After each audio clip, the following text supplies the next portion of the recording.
Yes. Still, no, Yeah.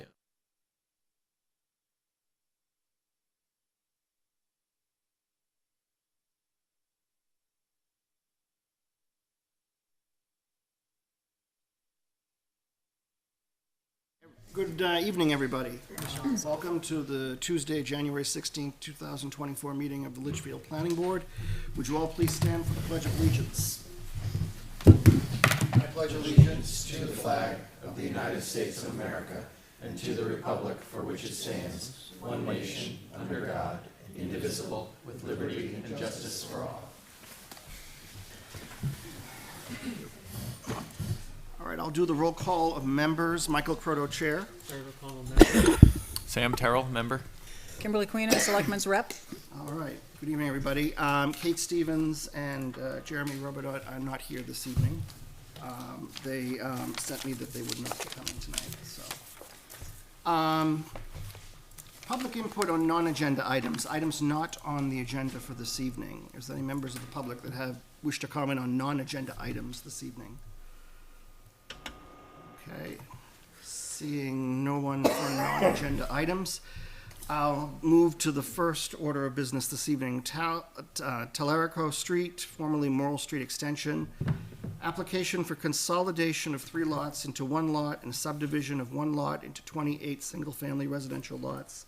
At tax map 18, lot 62, 64, and 4.8 acres of lot 68 adjacent to Pearson and Morrill Streets. This is a conservation open space development. The applicant is Signature Homes LLC. The landowners are John and Tane Nelson and Seth Miller. Is the applicant present this evening? You can come to the table, introduce yourself to the board. Thank you, Mr. Chair. For the record, my name is Doug McGuire. I'm with the Dubé Group, and I'm here representing the applicant on the application. So just as an update, this has been before this board a few times now. I'm sure you'll recall. Where we left off last is essentially we were looking to be deemed complete, which we ultimately were, and we were continued forward because we wanted to have an opportunity for the peer review consultants, both consultants, Jay and Lou, to be able to have an opportunity to review the plans and provide comment. They have had an opportunity to do that and have given us revised reviews. Also in that time, we have gone to the Zoning Board of Adjustment, which was required for the special exception for the wetland crossing and buffer crossings associated with our proposed roadway. The board voted unanimously in favor of the special exception, so we did obtain that, and we've added notations on our recordable sheet of our subdivision plan to note that the obtaining of that. So obviously we'll let the reviewers weigh in. I'm sure you'll have questions for them, but my take of their reviews was very good. I think there was a few additional comments here and there, some minor items, nothing that would be changing anything of substance on the plan, but good comments, things that needed to be addressed or little edits that needed to be made, but nothing that was major. In fact, we've updated the plans subsequent to that review, and those are reflected here. So if there was any specific concern that either the reviewers had or a board member had, I'd be happy to talk about it. But obviously, they can have an opportunity to do a final review. I brought them full-size plans of the updated plans so that they can take that and hopefully finalize reviews. The one, I think, outstanding bigger item that was brought up, and it was a piece of uncertainty at the last meeting, and it was asked of the reviewers to check into this, and that was in just making sure that the yield plan was done correctly. So I know that they've reviewed the criteria. Specifically, Jay has reviewed the criteria of what we provided, and as part of his subsequent review, he suggested that although it's not technically required in your regulations to do any type of lot prove-out, as I said before, it's all based on buildable area, certain percentages, your K factor or N value or whatever that special piece is. But he suggested that it would be helpful to the board, to himself, and to potentially the abutters to show the potential feasibility of some of the yield lots that we were proposing. And so we did do that. I did bring along with me paper copies. Does anybody want a paper copy just to see it right in front of them? I'm happy to hand them out to the board members. I can take it, sure. I can bring each of the lots up on the screen as well. Sure. So this is exactly what's up on the screen, what was likely included in via electronic email.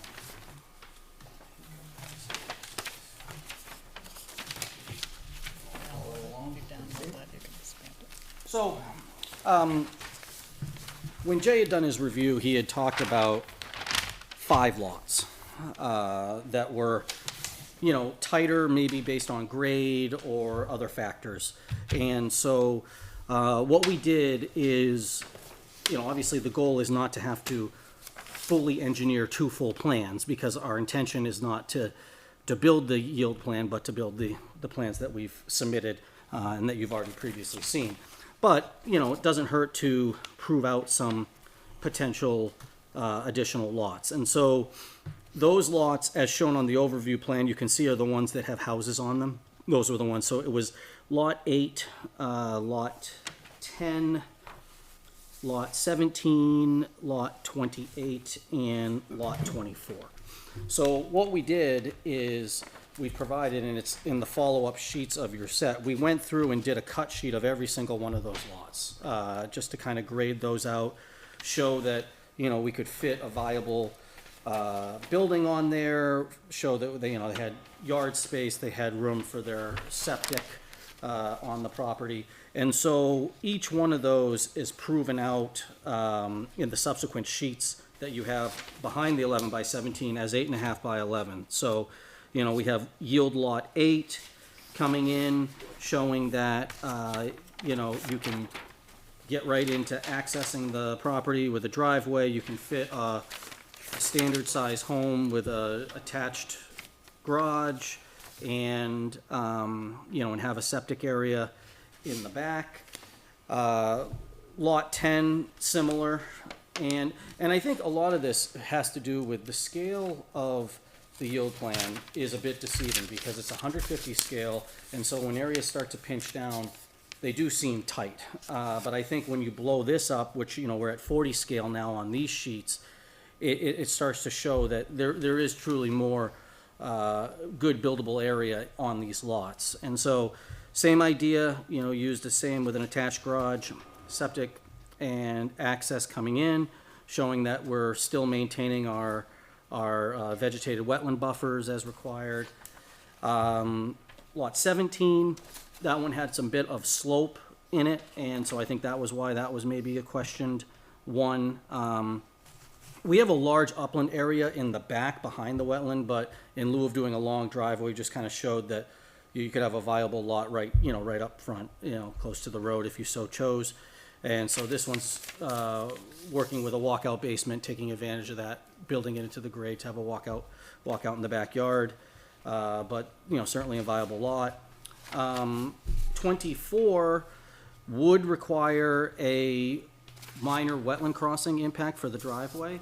I think we had mentioned that previously. That was something that isn't necessarily a problem. I think if this were a standard subdivision, you had that large upland area on the upside of the wetland finger, that it would be appropriate to have a crossing for that. I think the benefit of going with the open space plan is these exact type of things, is that, in a yield plan scenario, you would have potentially some more impacts because you're maximizing every inch of the property, you're using every inch because you have the larger lots.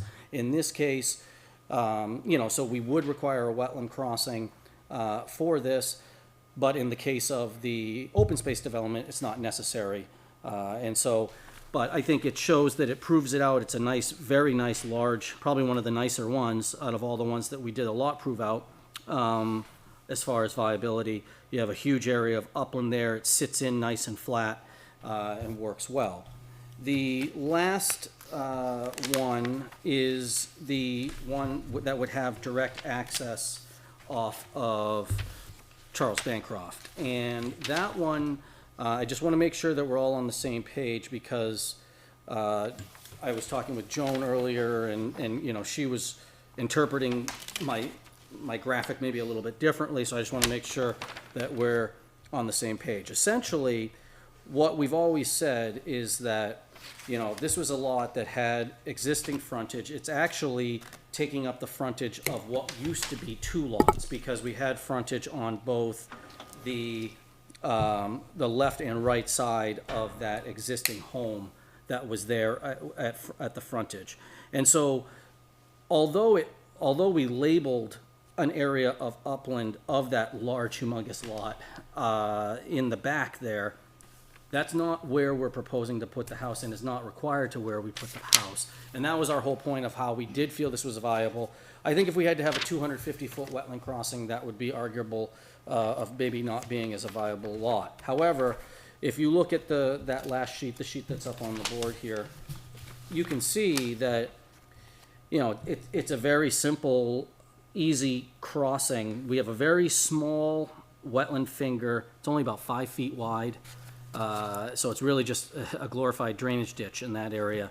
And so if we cross over that, it would result in about 200 square feet of impact, very minor wetland impact. And there's a large area of upland in between the bigger wetland behind you and that small little finger. So it shows that, you know, if we were going to, I'm sure if we came in with a proposed subdivision of just cleaving off this property, you know, not being part of a much larger development, and this being just a conventional lot, that it would, you know, very easily be a buildable lot, utilizing, you know, to get to that upland area. And because you can get to that upland area, the justification for a minor driveway crossing is warranted at the Wetlands Bureau. So, you know, so our take is that, you know, this is certainly a buildable lot. I think, you know, getting to the upland area further back would be more of an obstacle. I think the first thing that the Wetland Bureau would say is well, it appears that you have a nice area of upland that could be achieved without a larger wetland impact. So I think we would get some pushback on that wetland impact proposal, which is why we're not showing it here. But, you know, we felt that we had a good viable upland area with a minor crossing to justify that last lot. So my hope is that, you know, this exercise that we did as part of requested by Jay, you know, satisfies some of the concerns. You know, those were really the heavy concernable lots that he was looking at. And I feel that all of them work fairly easily. But I can recognize why there was questions about it, especially at the 150 scale and with the slopes and some of the other obstacles that you'd be working around. But I guess with that being said, I think this, in my mind, even further justifies the yield plan, because as I said, it does meet all of your requirements. It's not a requirement to do a lot layout for every lot or anything like that. That's not in your regulations. But, you know, I think in this case it was warranted, but I feel that with that, along with proving all the other pieces with the shape factor, it's actually shape factor R, so I think I said N and another one, but I was wrong on both, but it was R. So, you know, meeting that shape factor, meeting the building envelope, having that contiguous dry area that's required, plus the build out. So, to me, you know, my takeaway was at our last meeting is that was really kind of one of the undetermined pieces that needed some additional attention. So we certainly focused on that item to try to make sure that we had answers for you. It was an item that multiple abutters brought up, so it was something that we wanted to make sure we had in place. But you know, assuming that, you know, everyone's comfortable with that, and I would say I think the plans are in really good shape at this stage. Just being that we've gone through a 2 review process with each of the reviewers, addressed edits to those plans. We have a good design, drainage design works well, and that can be confirmed by Lou in his review of that. But from there, I guess I'm looking to turn it back to the board. Happy to answer any questions that you have. If there's any specific items on any of the reviews that you'd like me to discuss. Most of them I thought were academic, not big issues, no design changes per se. But I'm happy to go through any, and I do have updated plans. And I also brought 11 by 17s if any board member wants a full set in front of them. Board have any questions for the applicant at this point?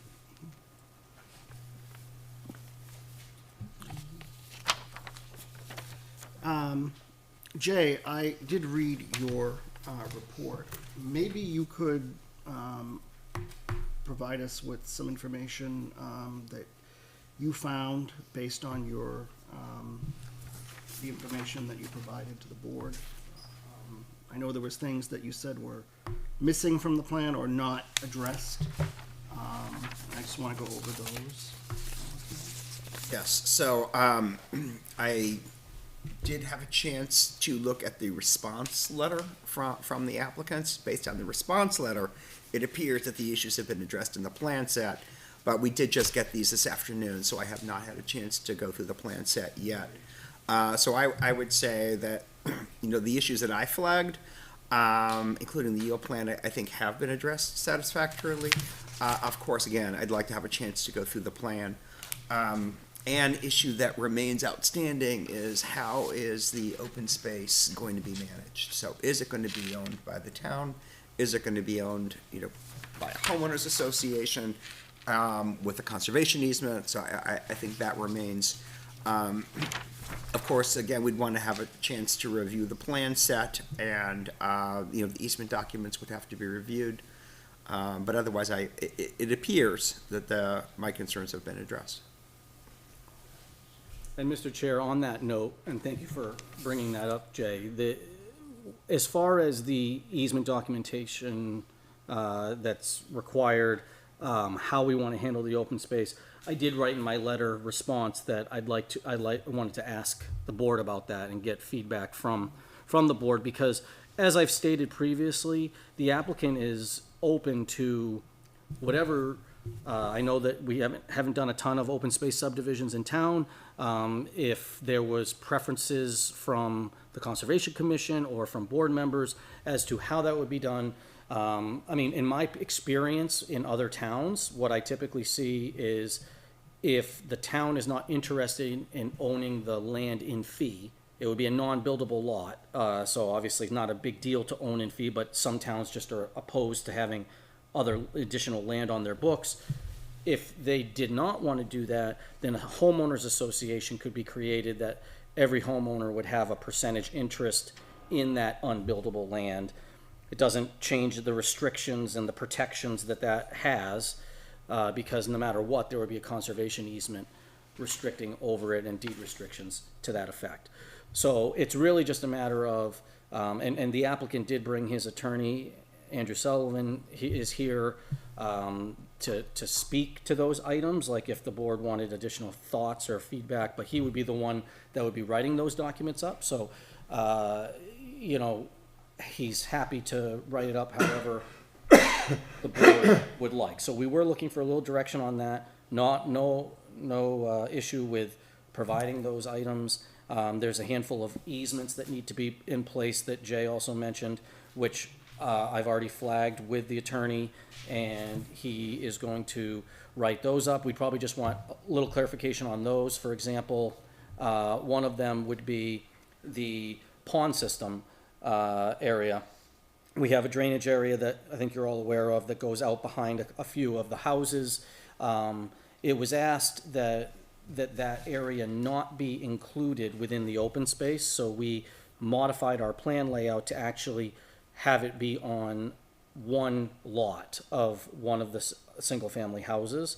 we did that because, and actually I think we did it in a positive way, and I can just point to it real quick, just so that everybody is on the same page. Well, is that, oh, it's right here for me. So essentially, what we did is, the pond system is here, and so we actually included this as part of lot 17.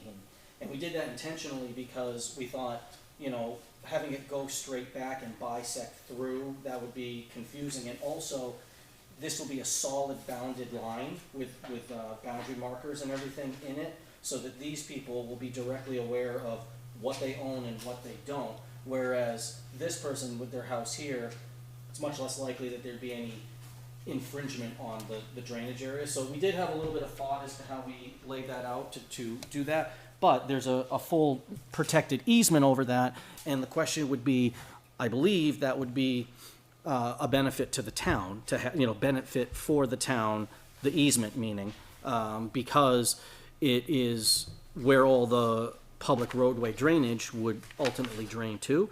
So if that's your typical practice, and happy to get feedback on that one as well. But if I know there's a few cities, like City of Manchester sometimes does homeowner associations for ponds.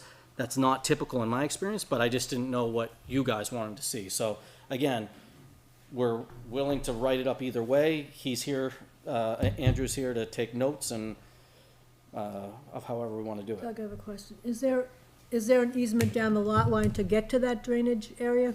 Yes, there is. Yep. Okay, I couldn't see it. Okay. Yep. If the attorney wants to speak, certainly come forward, introduce yourself to the board. Andy Sullivan. So I've seen every which way. There's oftentimes we just declare an open space. So it's not an easement, and then if homeowners or somebody else will have the right to, or the obligation to maintain it. So I guess the question really is, in all these things Doug just discussed, is who's going to maintain it, right? So the inference, if the various drainage easements and infiltration easements benefit the town, should the town be maintaining it and they make sure it works correctly?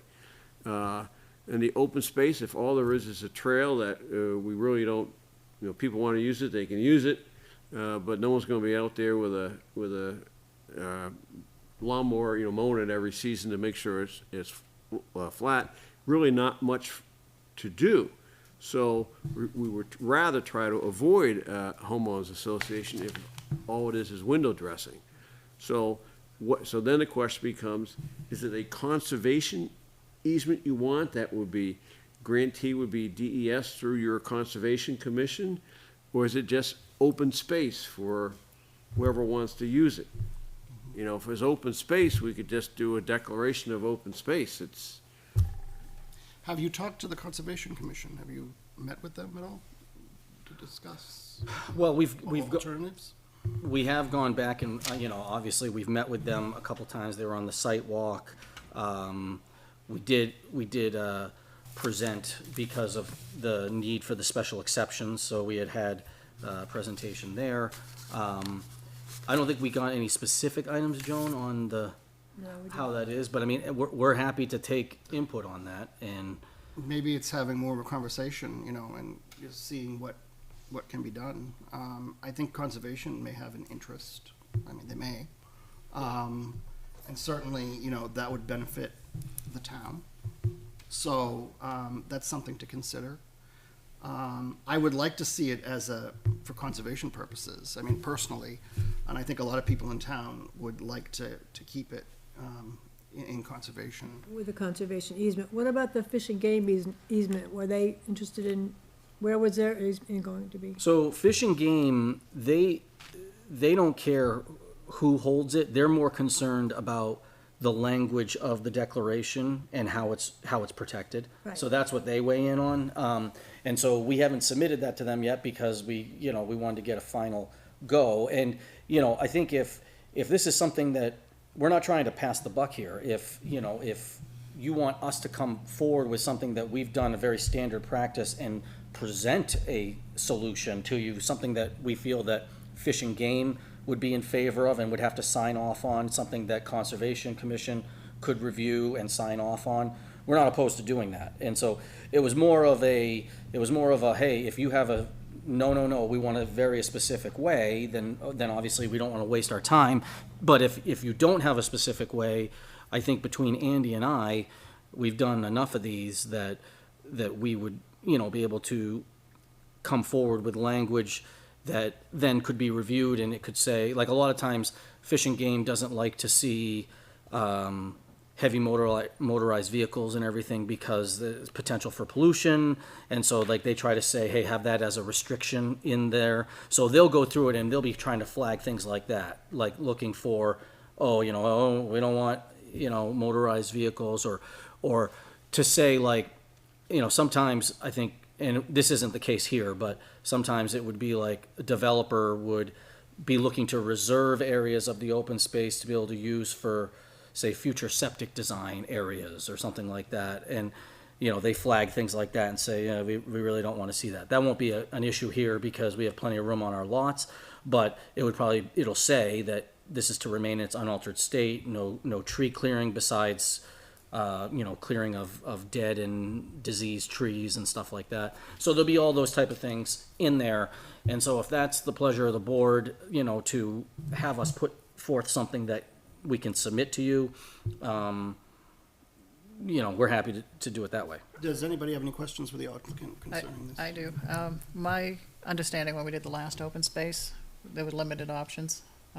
Timber, probably not here. Forestry, agriculture, probably not here, and conservation. So it makes sense that it's that, but procedure I just need help with. Does this, after we make a recommendation, or the whole group, does it still go to the Board of Selectmen to do the final? If I may make an observation, the language can be a variety of things, but it's easy to work out. Oh, I agree. I just want to know who makes the final Right, decision. so I think the question is, who's gonna manage it? Right. Is it gonna be a homeowner associations, or is it gonna be Concom, the town, or whatever? Other than that, the standard boilerplate everywhere, we can put everything together you want. Right. But that's the question that needs an answer. Right, gotta and go- I guess my suggestion would be, that's why I'm talking about going to the Concom and having those conversations, because I think the Concom may have an interest, especially with, preserving land and trails and things of that nature, natural, nature itself. I mean, that's where I think, and the Concom, I think, has more of the expertise to determine where, what would be of use. So that's why I'm. Recreation, So- they want to use it as well. If I could just ask, so Joan, I mean, obviously, it's really, I mean, no matter what, the interest that the Concom has is in having it be preserved in its natural state, which is gonna happen pretty much no matter what. So now it's just a question of, would the Conservation Commission be open to owning that land in fee? Obviously, it'll be non-buildable, the tax on it would be next to zero. The maintenance would be, like, it would be if conservation wanted to, say, walk the trail and chainsaw a limb that fell down or something like that, that's their We maintain, option. we maintained quite a few properties. I hesitate to a homeowners association only because you have 28 entities, and over time, what happens with that over time?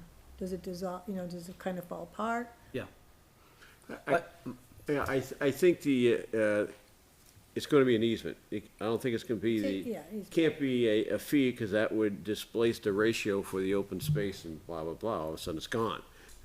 So it's gonna have to be an easement. Or just a declaration of open space, you put a restrictive covenant on there. Right. But either way, the restrictive covenant then could give rights to Concom, DES, the town, whatever, to do what they want. Now, would that restrictive covenant be mentioned in all of their deeds as well? Yes, it'd be subject to, Okay, as would the easement, right, in the homeowner's deed, so that they know what's happening out there. right. Oh, yeah, the local ordinances allow it to be owned by the town, without messing up any of the. Oh, is that right? ratios. Okay. Yeah, it's That's what I written mean. into our. I need clarification on who makes this final decision. So Absolutely talk to conservation. it would be the planning board makes the decision. Yeah, Oh, it does. Okay, And that's what I'm then, asking. assuming that there's easement documents that are created, if that's the route we go, then of course those would have to be reviewed and approved by town council.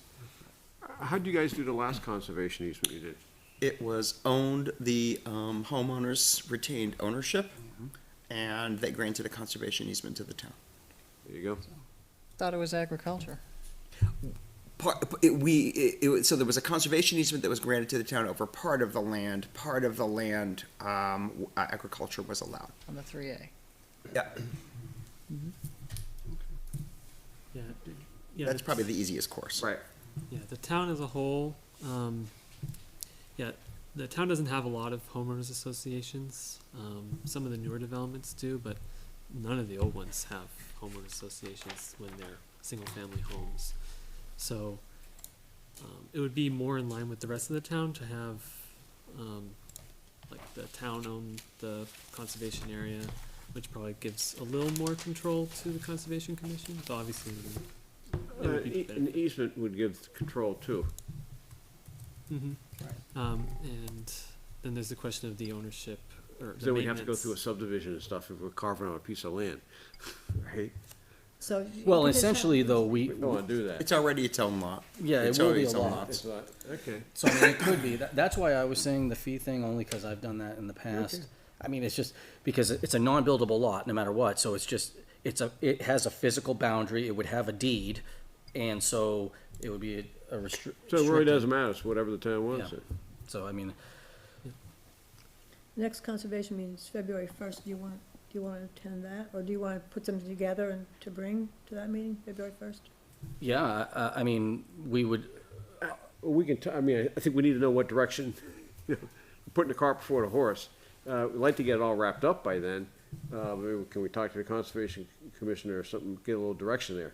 They're gonna own it by a fee, it's gonna be an easement. Again, the language is not a concern, but the language is easy to put together. We just gotta know who's in charge. Well, and I think what Jay just said is that I think if this board is giving us the direction, as I mean, that was my understanding as well. That's kind of why I was pushing it to you guys to weigh in on. You know, so if the feeling is, I think Joan stated that she doesn't love the homeowners associations and I can understand why. You know, a couple other board members mentioned, so if it's gonna be owned in fee, and if that's the direction you're giving us, we can propose it that way. We can show the easement, show the deeds. Deed restrictions. Deed restrictions, and then we can present that, I can get it to you even ahead of that meeting, potentially, just so that the commission could, So the question is, review who's going to own the property, basically? Who's gonna control it? Is it gonna be controlled by ownership or controlled by grantee of an easement? And I think in our last case, they didn't create an association, I don't believe. They just, everybody owned an equal undivided interest and they granted an easement to the town. That's simple. Yeah, that would be the simplest. Right. If you want to dedicate the land in fee, then that would require that it goes to the Board of Selectmen to be accepted. Oh, you're right, they can't, it'd go to town meeting. So, So if that is the right. protocol, definitely we would recommend the easement because we wanna not waste the time to. That would be prudent. yeah. so it accomplishes the same goal, protection-wise. So an easement, and then each landowner would have a portion of that land, or how would that work? They would get taxed for it, or without the homeowners association? Yeah, well, what a lot of towns do, they just, you know, how many lots in this? It's 28, right? Yeah, so everybody would have kinda like a common area. Everybody have a 1/28, and a lot of towns don't separately tax it, they just add it to the value of the Yeah. main lot. Yeah, I think that's what we do. As long as there was tight deed restrictions on there, so that they couldn't put a ball field out there or something like that. And that would all be in the covenant of the Right, easement. Right. Okay. I know, Jay, in your staff report, you mentioned something about the extent of the proposed wetland impact was unclear. Yes, Did you want to elaborate on that? I mean, you said it should be clearly delineated on the plans. Right. Did you guys, in your updated plans, do anything? We did, yeah. Yeah, and I think that was one of Jay's initial comments, from like Plan Set one, and it was correct, it had not been listed. But if you go to the grading and drainage plans, it is called out both buffer impact and wetland impacts. And those were what was presented to the zoning board of adjustment, and that's what they granted their approval based on. So I think we do have that covered at this point. Yeah, I would concur, it was added to the plan. And one concern is the lot. Let me find it. Like there, you still have one of the driveways going through a buffer, not the actual wetlands, but you have it going through the buffer. We moved that too. Okay, are those papers updated? Yes, Because they are. I don't have an update. PDF. Happy to. So, and I can point to it on the screen.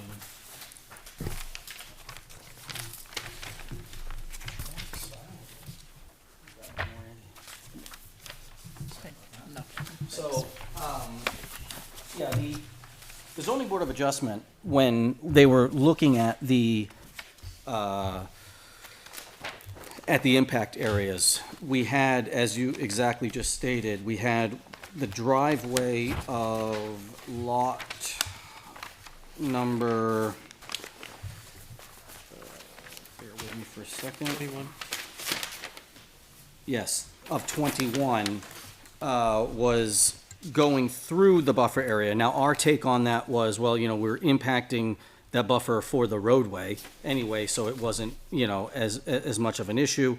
But that being said, if they're looking to maximize that protection, we can respect that. So what we did is we pushed the driveway over to the left. If you look at sheet number 16, which is our grading and drainage. So we pushed that so that that whole bushel of trees there adjacent to the roadway is now being preserved. So that was the buffer area that we were impacting previously, and we are no longer impacting it. So, I think it works well. The driveway's a little curvilinear, but it gets in, you get a side load garage there. You have great access to the upland space, but you preserve and maximize that buffer as it relates to the crossing in that area, and provides probably a little bit more privacy and everything as it comes as the drive goes through, because you'll have all that maintained tree area, and it really minimizes the buffer impact associated with. So I mean, it was a fair comment by them. That's why we said, yeah, we can look at that and address that. So that has been updated on these plans, and I think meets the intent. What they had said at the zoning board was, if we were to try to push to go through that buffer, that they were going to look for us to come back for a variance, which is not something we wanted to do. So we adjusted the lot accordingly to make that work. Glad that's addressed, because I would not trust just any random homeowner to fully understand buffer impacts. Yeah, So- no, I can respect that. And I think so. It really does, it minimizes our impacts to truly just the tightest part of the crossings. And we're able to keep the vegetation right up against the right of way. So.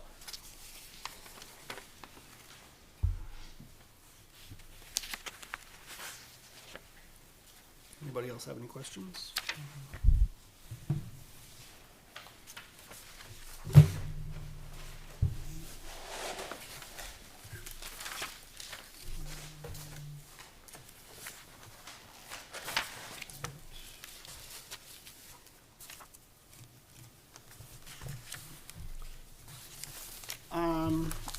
Ed, Lou, did you have anything you wanted to add? Not at this time. Not this time, okay. At this time, I'm gonna open it up to public comment. Would any members of the public to wish to comment on this application? I'm gonna ask you to come forward and sit at the table and state your name and address for the record. And, so, anybody?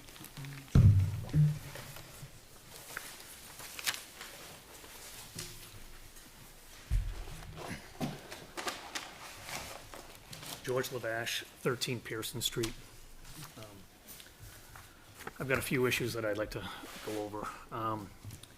The zoning board did look at their plan, right, and in their review, they said that the only impact on wetland and the wetland buffer is for road construction, right? And they said that they were gonna require them to get a variance if they were gonna put a driveway through the buffer, right? So it says, the only impact on the wetland buffer is for road construction, not to include any driveways, including the driveway on lot 21.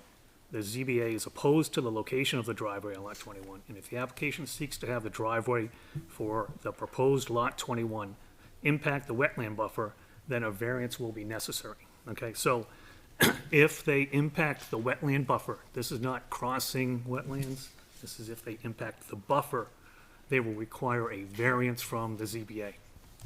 All right, so the definition of the yield plan from the zoning ordinance, 573.3.0, it's a plan that depicts the maximum number of buildable lots that would be permitted in a conventional subdivision that meets the applicable state and local requirements absent waivers or variances. Okay, now lot 21 in the build plan is equivalent to lot 23 in the yield plan. Okay, so if you, I don't know if you can bring it up or not, but 21 and 23 are, 21 in the build plan is equal to lot 23 in the yield plan.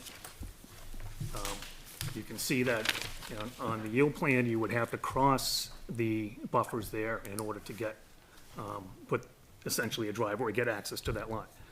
So that would require a variance as so, you know, it's already deemed by the ZBA that a variance would be required to access that lot. So that lot should not count in the yield plan because it requires a variance.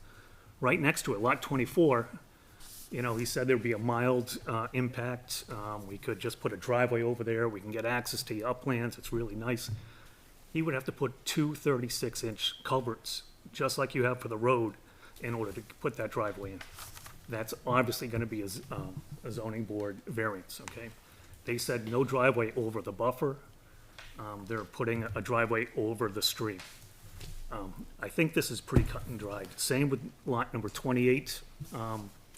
This was the lot that they just showed you where they originally came in and said that the buildable area was in the large upland part of that lot, and they gave, I think it's like 63,000 square feet of upland that they were gonna build it.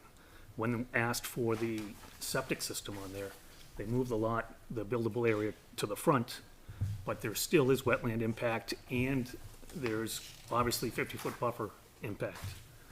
And that's on the handout that he just gave out. So those are 3 lots, and when I first came in front of this board, I made this exact same point, that these are wetland impacts, they require variances, and the argument at that point was, no, those are special exceptions. Well, the ZBA has now labeled them variances, so I believe they should be stricken from the yield plan. Okay. Do we have a copy of the zoning decision? I think so. It's available in the minutes as well, but I think they sent you a letter. Okay. Just wanna make sure. I'm gonna continue with the yield plan. We just had a big conversation about how we're going to access the drainage pond, and a drainage pond is required for this development to go through on the build plan. If you look at the yield plan, there is no drainage on the yield plan. Now, if I go back to that same definition of what is a yield plan from 57.3.3.0, the yield plan does not include engineering details, but shall provide such minimum information necessary to show the number of buildable lots, setbacks, general layout of the subdivision, any road work, and drainage areas. So the yield plan must show drainage areas, okay? There are no drainage areas on the site plan, so let's take a look here. Their drainage pond is here, okay? And their road comes down, and we've been told that this is the only place that this drainage pond can go because of the slope here and the slope there, and it can only go here. So we've been told it can only go here. If it can only go here, if it's not here, all of that water is gonna drain down into these lots here, because there's that huge hill that I pointed out to you on the sidewalk. And so, without any drainage, this development can't work like this. This lot has not been built on for years, okay? It's been sitting here, it's got access. If someone could put 28 houses on there, they would have already done it, okay? I don't think anybody in this room thinks that you can put 28 houses on that land, right? And I'm including the developer. They have not bought the land yet. This land is, is based on a contingency, right? It's how many houses can they slide by to make it feasible. So without a drainage, I can't see how you can approve this. You know, making a development isn't just cutting up the lot into, cutting up the land into little lots that fit the criteria. It has to be actually feasible. Okay, so that's that one. So I think that they've done a lot of work and the drainage is correct. And so I'm not against someone building houses on land where, that they own, okay? But it has to be done within the rules. If that new road is truly the only road, well then do a yield plan on that road. All right, how many lots can you put on that road? And so then that is probably the number of lots that could be used in this area. Okay, they came back and you were questioning some of the lots with the septic. And I think it was 8, 10, 17, 24, 28. I went through a number of the open space developments that we have in town. This is the 4th one. On every single plan I went and looked at, they had the 50-foot setback, they had the 75-foot buildable envelope, and then they had the 100-foot septic setback, okay? You can't have a septic system within 100 feet. I don't know, does anybody have any of those papers? They don't have the 100-foot mark on their design. All of those septic systems are bordering on the 75-foot. So, you know, I don't know why I should have to point out stuff like this, okay? You know, if this was a college assignment, they would flunk. I mean, they are cutting corners. You know, I just can't believe how bad it is. I know nothing about this, okay? I'm just looking up regulations and looking at plans, okay? And I can find all these holes, okay? But if you take a look at all of those things, check to see if they're within 100 feet. Every single one of them is inside the 100-foot buffer. All right, let's see here. Okay, so those are the issues I have with the yield plan, okay? And that's really the crux to this, right? They're trying to put too many houses in there, you know. If they put the right number in, that's fine, okay? So I'm gonna just talk a little bit about now the build plan. I've been to almost every meeting in this town for all the different boards that have looked at this plan. Almost every single board has had somebody crinkle their nose up in disgust when they look at lots 6, 7, and 8. Okay, this is on the build plan.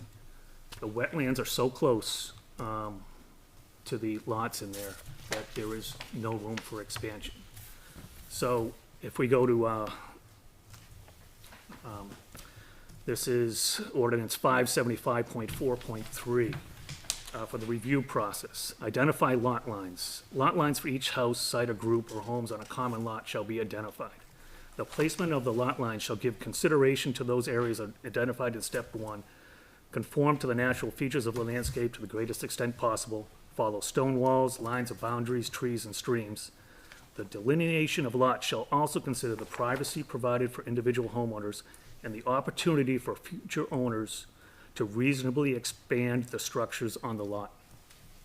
These 3 lots, 6, 7, and 8, have absolutely no room for reasonable expansion.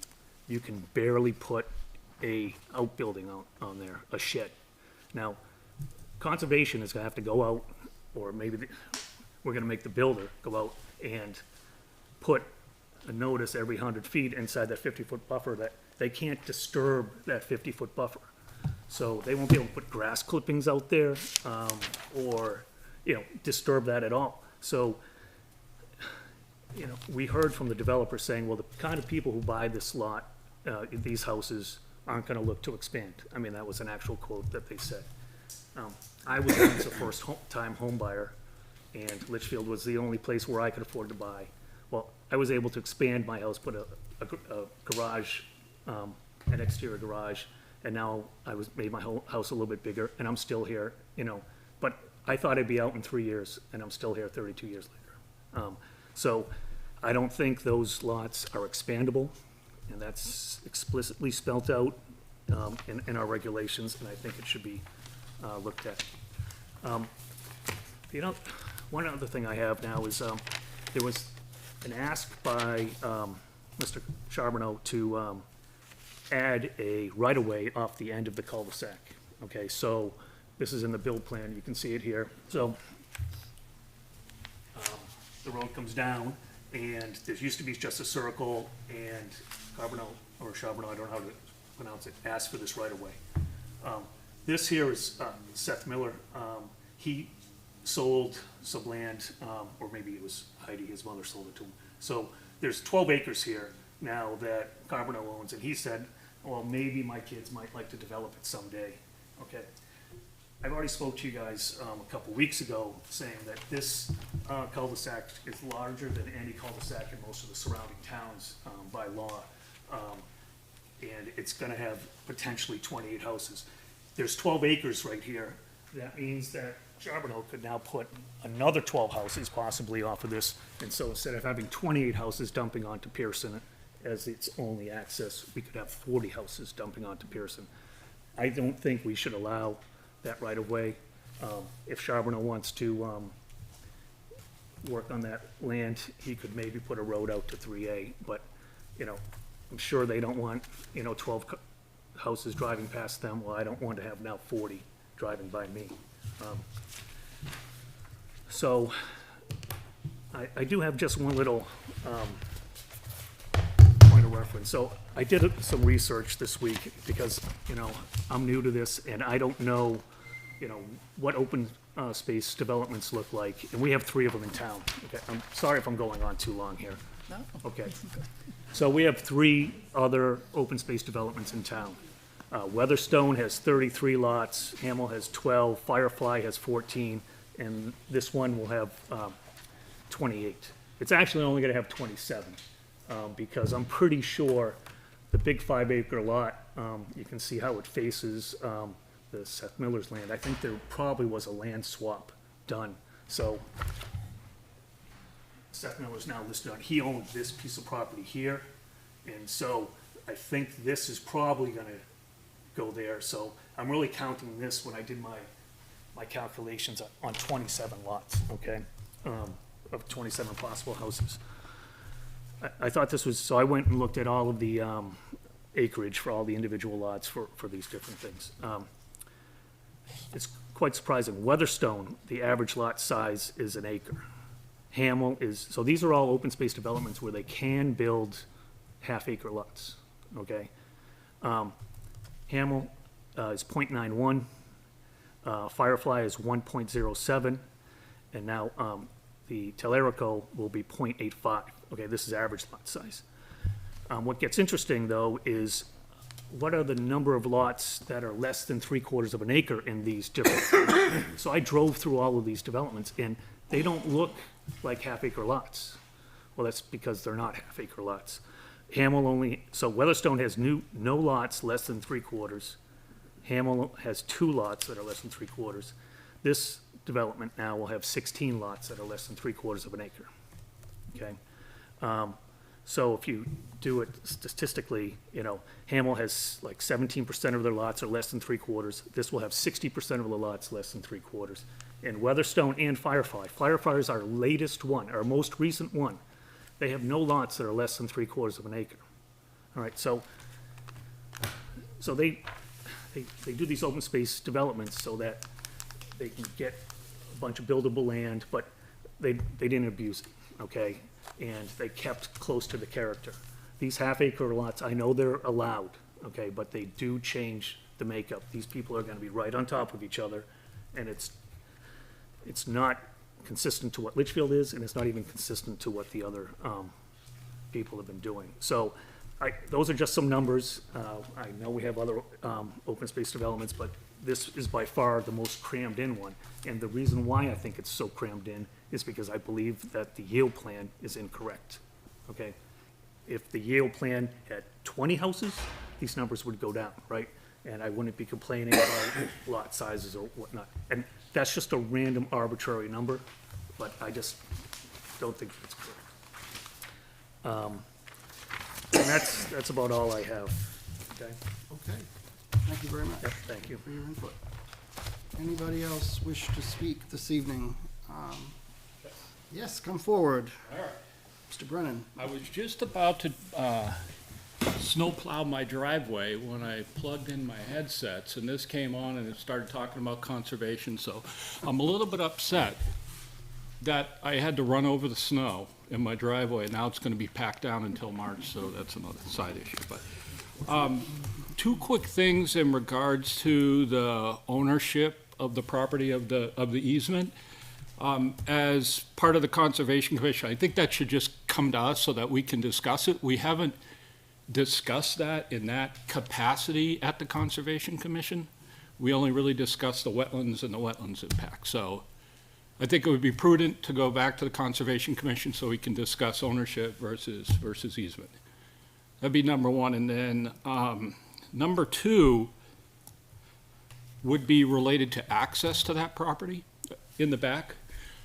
This is just on a personal level. We've had issues in town where we have had access to back lots via easements, so you're going through somebody's yard.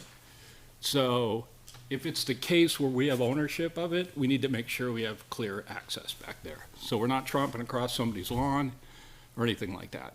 And that could be ownership. I don't know if you can get around through the access way on the back end of the property, or if we need a 10-foot swath down the middle of two lots to get back there, but that's something that I personally would be looking. Yeah, there's a 10-foot wide Easement? Easement. So easement is where we've run into issues. Because people grow stuff there, they put their gardens in the easement, then people are walking through people's backyards to get to the open area, so. We can discuss that at the Conservation Commission, Right. but I just mean, throwing it out there on the yeah. table. You got it. All right, cool. Thank you. All right, gonna go plow the driveway. Okay, fine. Anybody else wish to comment this evening? Please come forward. Hi. Do I need to pull this closer? Yes, you just state your name and address for the record. Colleen Seco, 24 Pearson. I had written a letter, an impact statement, and my son did as well, that was never read. Some of the meetings I've been to, letters were read. What was your name again? Seco? Seco? You send that in December? You know what? Yes, I I think think it's in the pool. It might have been after the last meeting. It's in here. There's 3 or 4 in here, new right? ones. It's in the portal. Was it January 5th, 2024 via email? Paul Seco? that's my son. Okay, That's his letter. that's his letter? Yeah, Did you I want to mean- speak to this letter, or? Hers should be in the December. Yeah, I mean- December. I can reiterate what's in my letter, but it seemed like, I mean, I don't have all the technical information and knowledge and research that George has done. The only letter I have, Joan, is the one from. Okay, otherwise it should be on the. Yeah, I did. I sent a letter, I think it was in December. But I do believe my home is the most impacted in all of this. My lot would become a corner lot. And I would now have houses behind me and around me, a road going right across where it has always been for 30-something years, just woods around me. And I don't know what criteria there is for making these decisions if all of the homeowners and people in the town who've lived there for all of these years and have any say just based on the impact and change of our life, not necessarily laws. I know I was hearing Fish and Game came, and I don't know what their purpose was, if it was to assess what wildlife would be affected. Because I was at the zoning board meeting last time, and I heard them say Fish and Game came. They saw there was some turtle species maybe, and some squirrels. And it's like, so they come and walk through the woods for an hour and think they know what's there based on it. I mean, are they Snow White? Do they think all the animals are gonna come out? Because I've lived there for 30 years, I've had trail cams there, and I thought in order for them to do an assessment like that, they would have month to month, like a long-term study with trail cams, seeing what's there, because I know what's there. I've literally been walking those trails when a blue heron scared me to death, flew right by me to go into those wetlands, and deer and fox and, oh my gosh, so many animals. So I don't know what the point of Fish and Game going in there is for, if they're not really gonna do any kind of wildlife impact study. And I don't know if it matters. I'm wondering if it does. I don't know if the only criteria that we as people who live there and who are gonna be the most impacted, if it has to be something by law and technical. And I know that I've been walking through there for 30 years. This land is wet. There are times when I walk the trails and there's literally water running down the trails, depending on, if it's a rainy season or not. And so they say for these people building the house that this water is not gonna impact them, but that's happened to people before, and then 5 years down the road, all their basements are flooded, and how do they have any guarantee that that's not gonna be the case? But I actually would like my letter read, and maybe from my son as well. Sure. Did you want to read it yourself, or do you want me to read it into the record? I have it here. If you want to read it into the record, you're welcome to do that. Okay. You're welcome.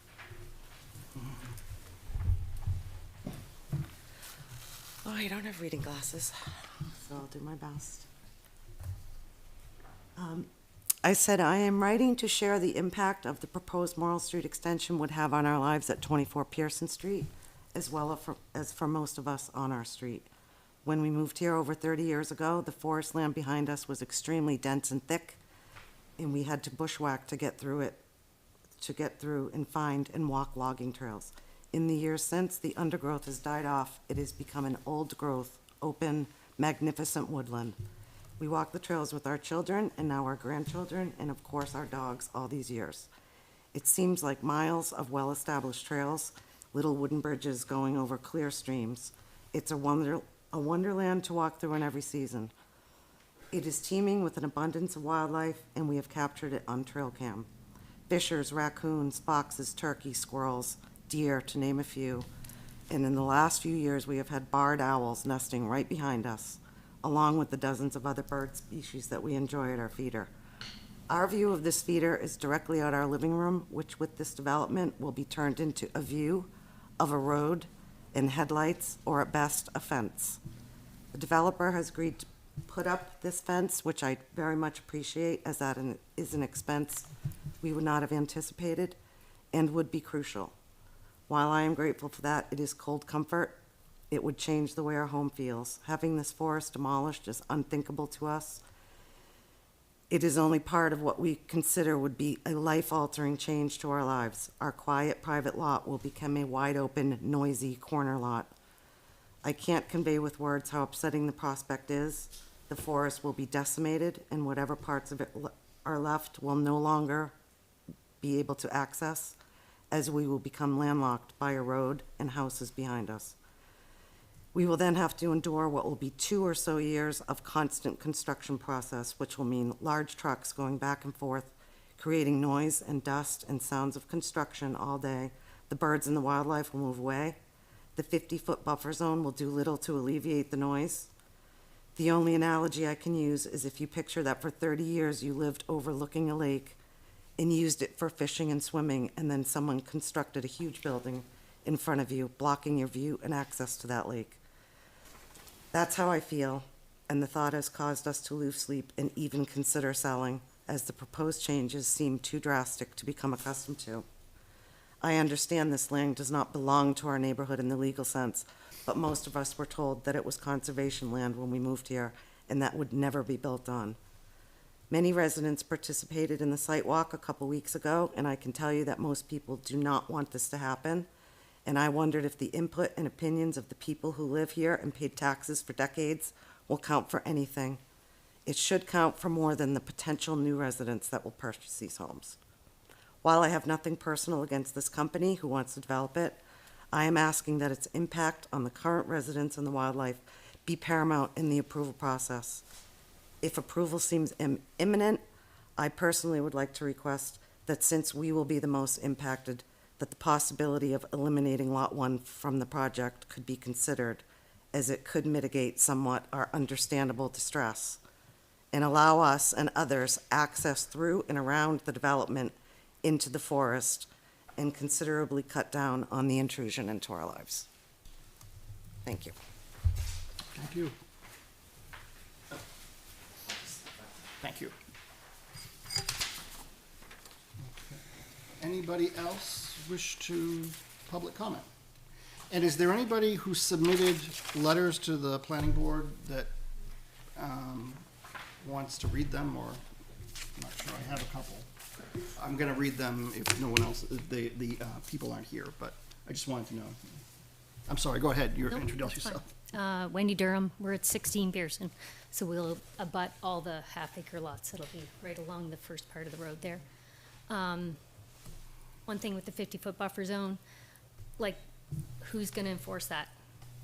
When the bulldozers come in and plow everything down, who's gonna replant that? Who's gonna force somebody to fix it or, give us still that buffer zone?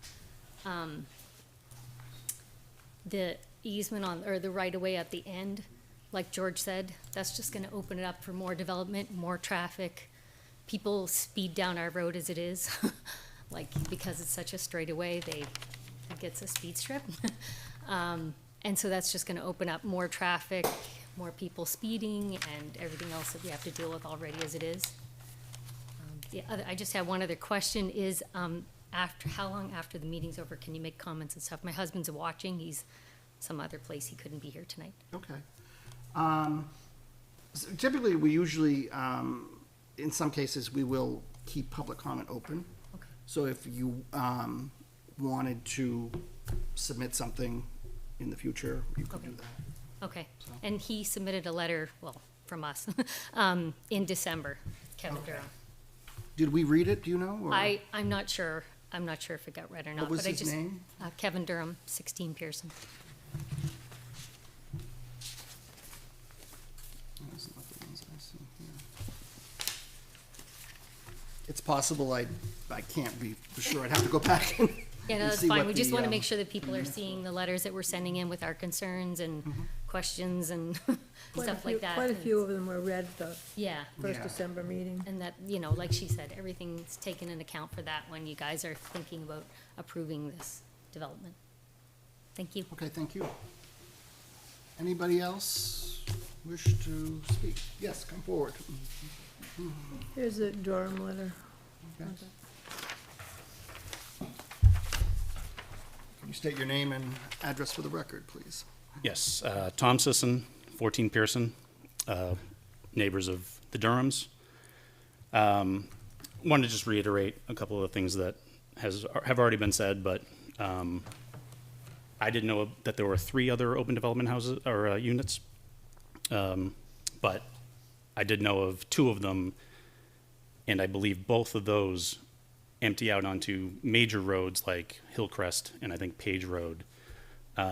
Whereas this one is emptying out into an already established neighborhood. We do have traffic issues. I know, I think it was in one of the last meetings that somebody asked the police department about traffic issues of speeding on that road on Pearson Street, and I think it was probably about 8 years ago that I reported and got somebody that got, the police caught somebody that was going 75 miles an hour on Pearson Street. It was kind of a one-off, but we still have people that routinely go above 40 miles an hour on that road.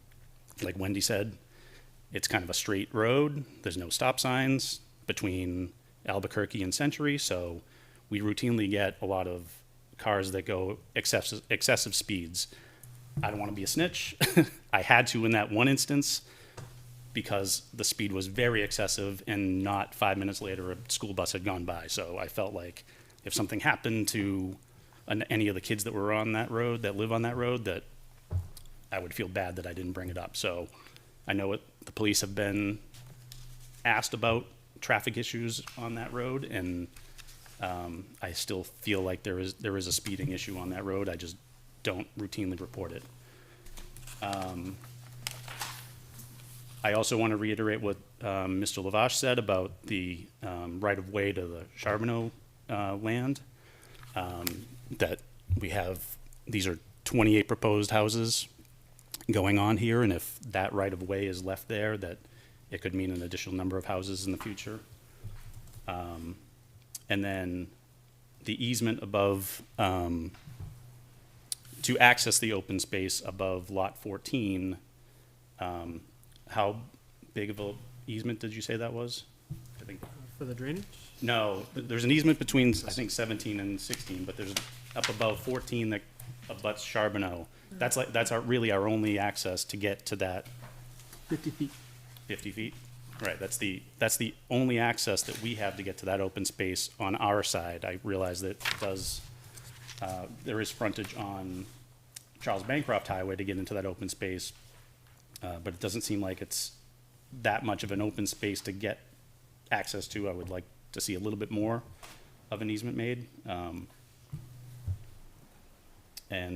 Yeah, I mean, just to reiterate what other people have said and what I've said in previous emails, just saying, I feel like it ruins the aesthetic of the neighborhood, and just the lot sizes don't fit. I don't mind if it's maybe a dozen houses back there, but 28 just seems very excessive to all empty out onto Pearson and Morrill Street, given all the traffic issues and the ongoing construction that would be going on for, it sounds like, 2 or 3 years potentially, because it's not just going to be all built at once. It's going to be built to order type of thing. So I think that's it. Thank you. Okay. Thank you very much. Anybody else wish to comment? Yeah, unless there's anybody else who wish to speak first, I'm sorry. Okay, if not, then you can certainly come back.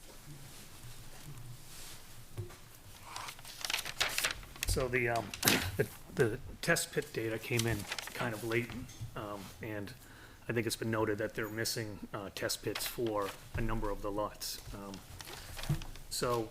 And I think that was because they changed the design. They got that piece in the corner to get the 4 lots, and that came in late, and so they didn't do their test pits.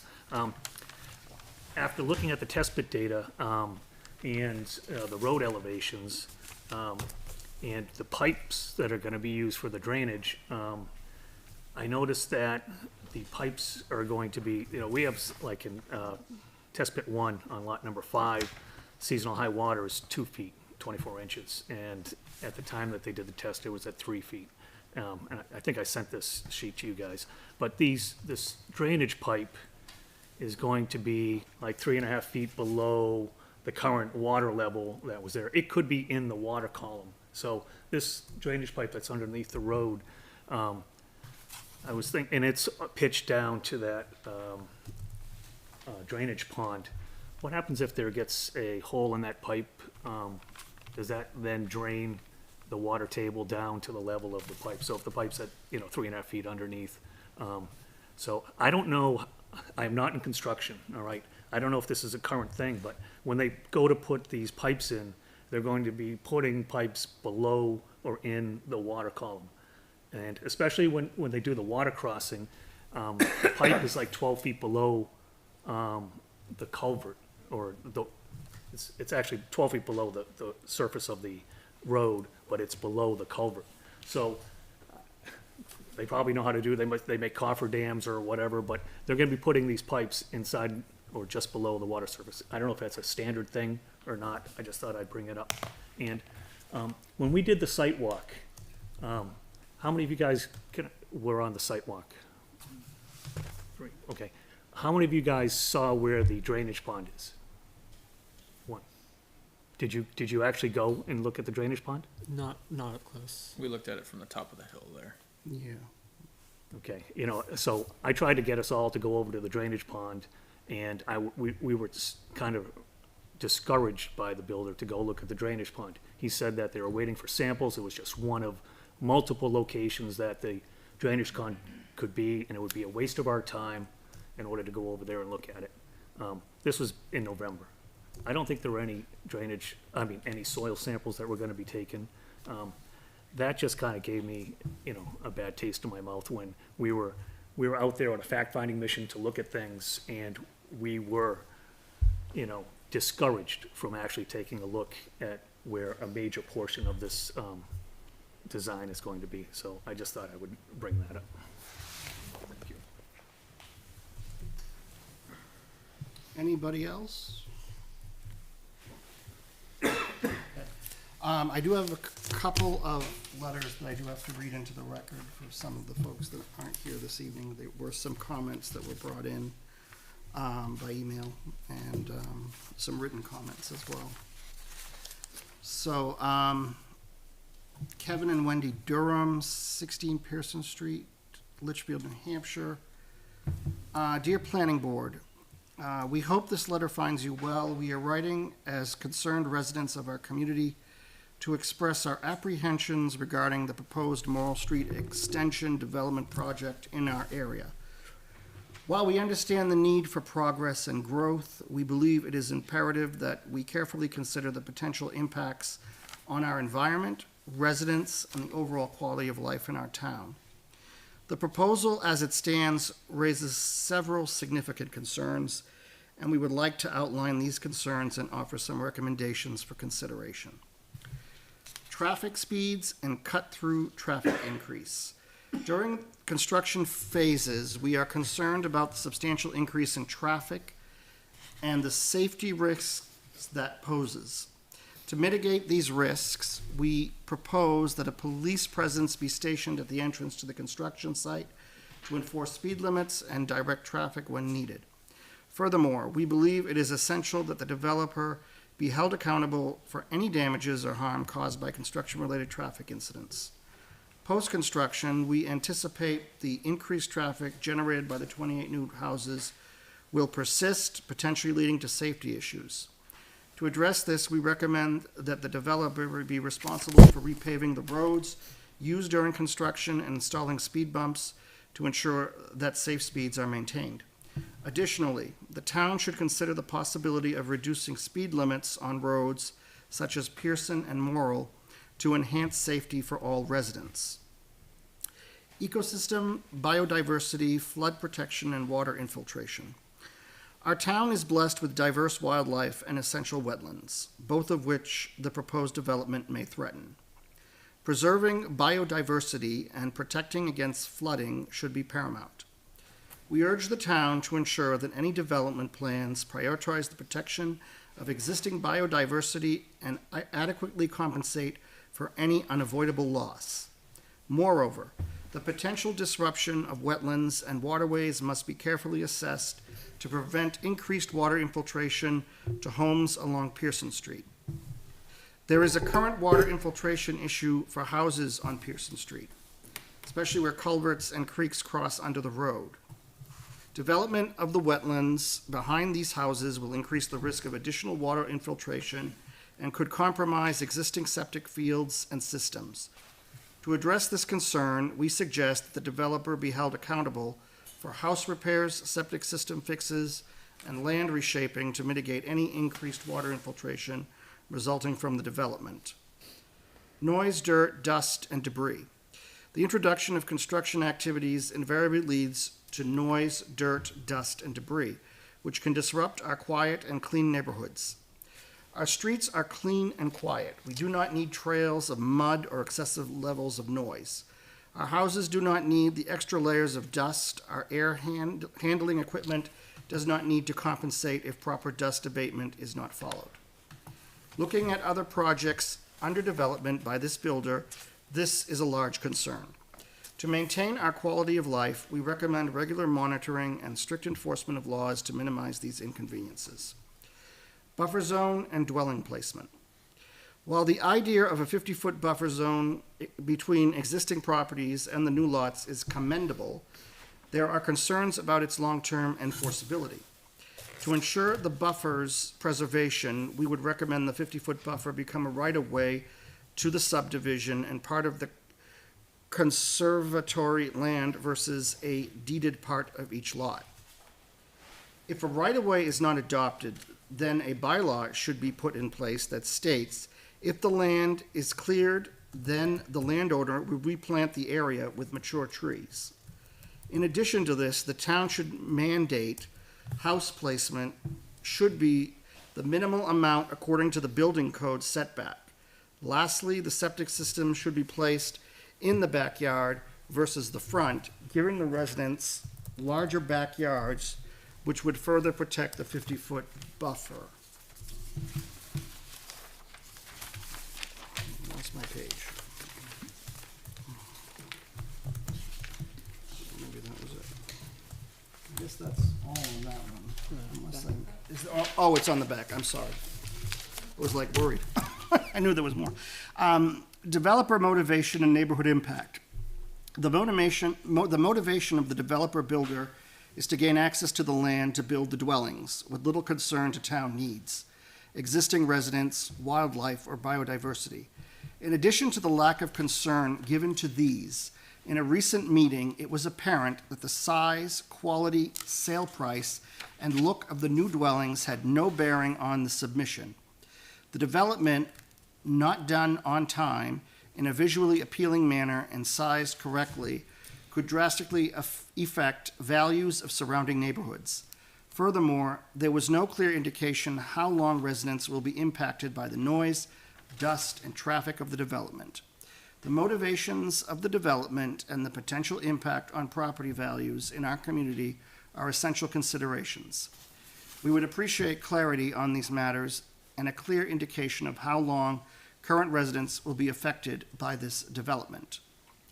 In conclusion, should the town decide to proceed with this development, we implore you to consider the safety risks to current residents, the potential decrease in property values, the preservation of biodiversity, and the impact on wildlife. To ensure the well-being of our community, we respectfully request that the town do the following: implement a police presence at the construction site entrance to enforce speed limits and direct traffic. Hold the developer responsible for repaving roads. During the repaving, speed bumps should be installed. Consider reducing speed limits on affected roads to 25 miles per hour. Enforce strict monitoring, rapid response, and stiff penalties for noise, dirt, dust, and debris infractions. Develop a long-term plan with enforcement means to ensure the preservation of the 50-foot buffer zone. Have the developer establish architectural controls with appearance rules, comparable house sizes, and price ranges. Explore the possibility of rerouting existing electrical and services underground to match the new subdivision and reduce outages. Ensure the developer holds contingent funds accountable for increased water infiltration, septic system issues, and traffic outages. Ensure the developer holds contingent funds accountable for increased water infiltration, septic system issues, and traffic-related incidents. Consider offering tax reductions for impacted residents during construction and 1 year past project completion.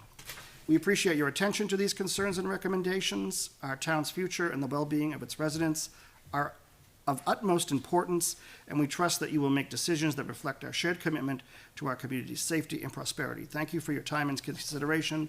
Sincerely, Kevin and Wendy Durham. Morrill Street Extension Wetlands question. This is from Lindsay Smart, 15 Pearson Street.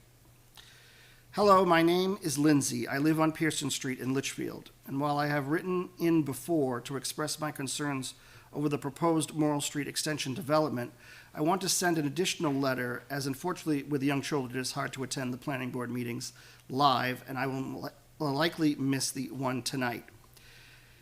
A few weeks back, residents were given the opportunity to do a site walk with the builder. During that site walk, we were shown the two main wetland crossing areas that would need the exemptions to be granted in order to build the roads in the development. I am not sure if this question is better addressed to conservation or planning, but I am wondering how it is possible to assess wetland impact by the square foot. I'm not sure if I have the numbers exactly correct, but I believe in one area it was said there would only be about 1,400 square feet of wetlands impacted, which at past meetings, when the developer has spoken about this, it is or was quantified as, quote, a very small amount, close quote. During the walk-through, it was confirmed, however, that the area, which is now a dense and healthy forest, would essentially be leveled with very few trees remaining, as keeping them would be difficult for all the grading that needs to happen. If the entire forest will in fact be devastated, isn't it safe to say that this will impact the entire ecosystem, or perhaps better put, remove an entire ecosystem and all the wetlands that currently exist? I also want to attach some images from today, post-storm, that we had yesterday. During the official site walk, the area was relatively dry compared to what it has been, but I think these images highlight the potential water concerns in the area. These were all taken either on the trail or directly off the trail that is back there, with none of them being the potential vernal pool previously identified. Many residents surrounding this proposed development have already expressed water concerns, and these images continue to highlight the potential threat to the homes being built and to those in surrounding areas. Thank you again for your consideration of my question and concerns. Lindsay.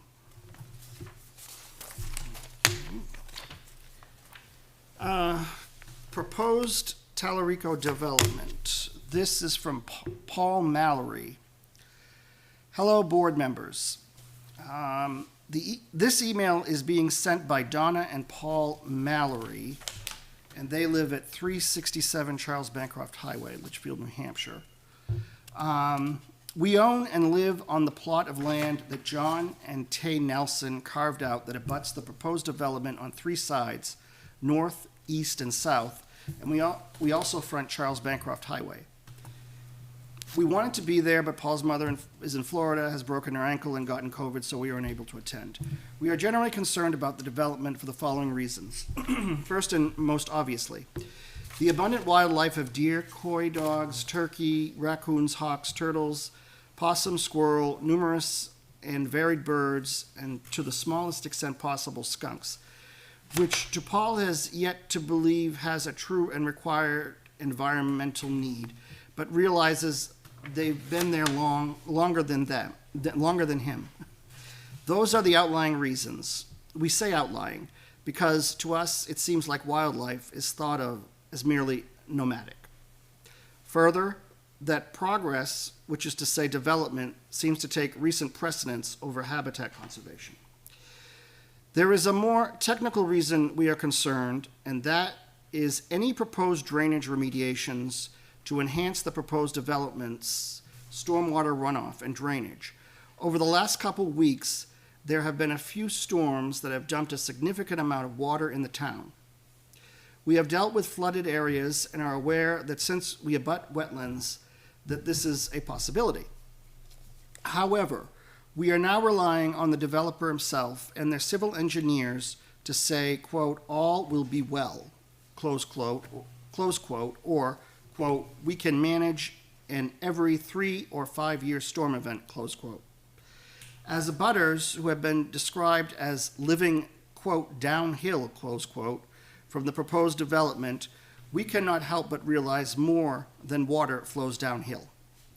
The work and remediation proposed seems to have no check and balance as to the downwater safety or saturation that we are currently party to on just a naturally occurring storm or rain event.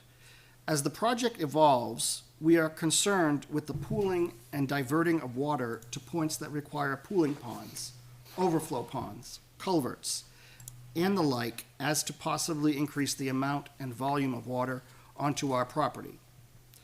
There is a culvert that goes under the car tracks, and there are lower areas of the car tracks that we are concerned about. We are only assured of the remediation processes and physical catch basins by the developer's representative themselves.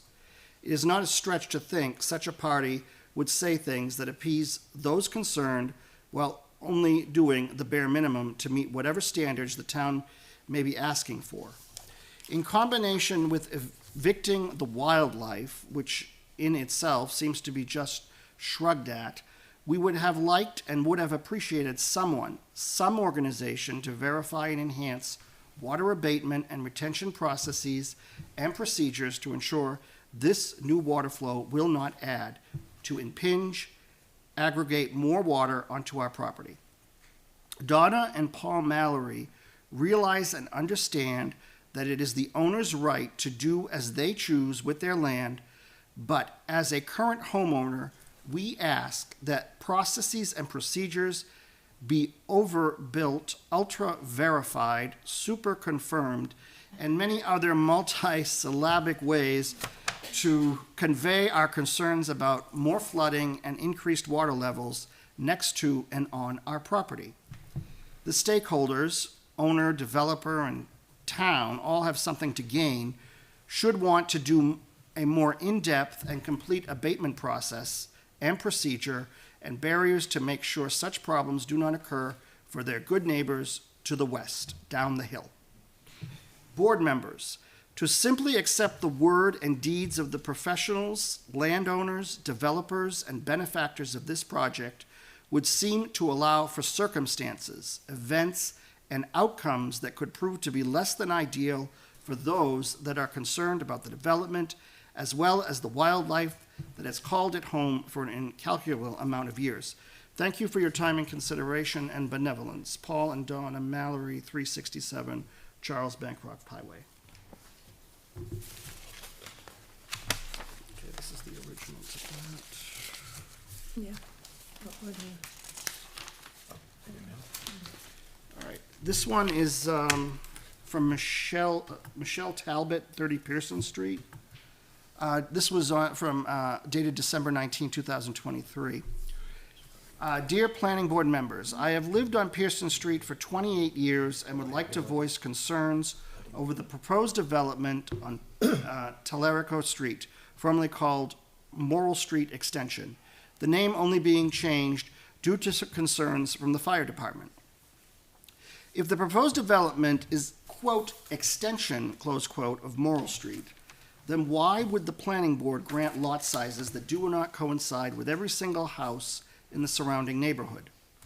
Pearson Street and the vast majority of Sawmill Brook Estates is comprised of 1 acre lots, whereas the proposed Tellerico Street development would have a majority of its lots smaller than 1 acre. I would like a direct answer from the planning board on this, not from the developer. On the walkthrough on November 19th, the developer specifically referenced letting the lot size / shape determine the house style and size. It stands to reason that this should also be done when choosing the size of the lots as well. Let the land determine how many 1+ acre lots are viable. If the planning board were to allow homes to be built on lot sizes smaller than 1 acre lots, then I feel that you would be making an exception for this developer that doesn't match the surrounding properties. Simply put, determine how many 1 acre lots this property can support and plan and/or build the development accordingly. Since the building of 10 houses on Homestead Court and Grove Court behind our neighborhood, Pearson Street has seen significant increase in traffic.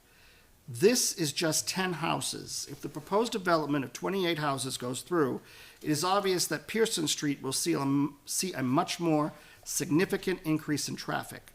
Pearson Street is considered by the town to be a, quote, side street, close quote, and 28 houses will now turn it into more of an access street. This will also have a ripple effect and turn Century Lane, which is already an access street, into a road comparable to Albuquerque. I walk Century Lane daily and can attest to the volume of traffic, often at high speeds, that are not appropriate for a quiet neighborhood. Lastly, we also share concerns that many of our neighbors have expressed, namely the impact on wildlife and wetlands. Thank you for your time. Sincerely, Michelle Talbot, 30 Pearson Street. Michael, Kate has answered some of these people via email. I'm not sure if that one's answered. Did I read the one from Lindsay? I know there was one, yeah, she did. Let me hold off on that. Do this one next.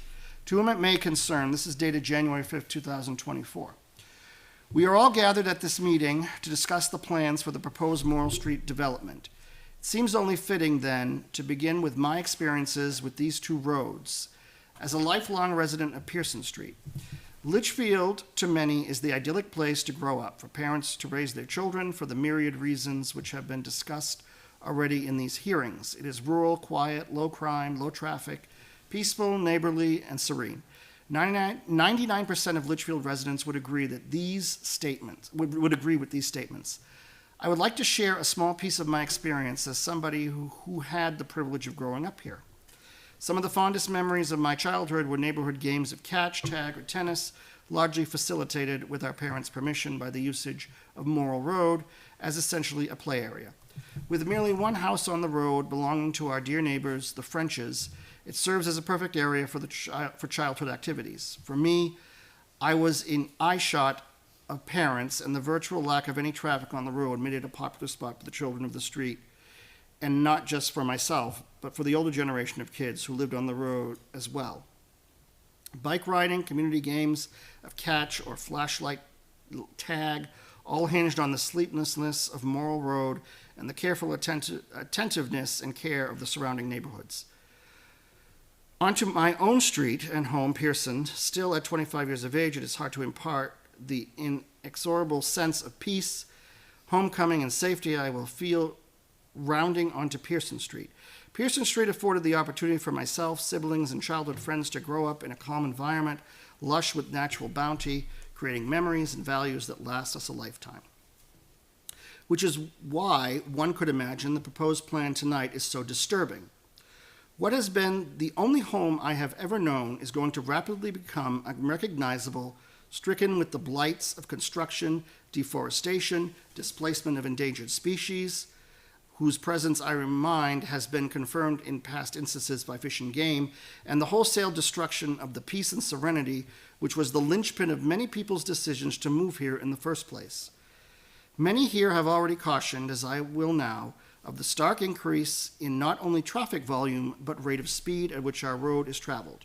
An increase in the amount of people who will be using the road as a throughway, both from Morrill and both ends of Pearson, will cause a further increase in this nuisance on a road where children are frequently at play, neighbors frequently bike, run, or walk their pets, and where the roads are already on the narrow side and the speed limit tend to be disregarded.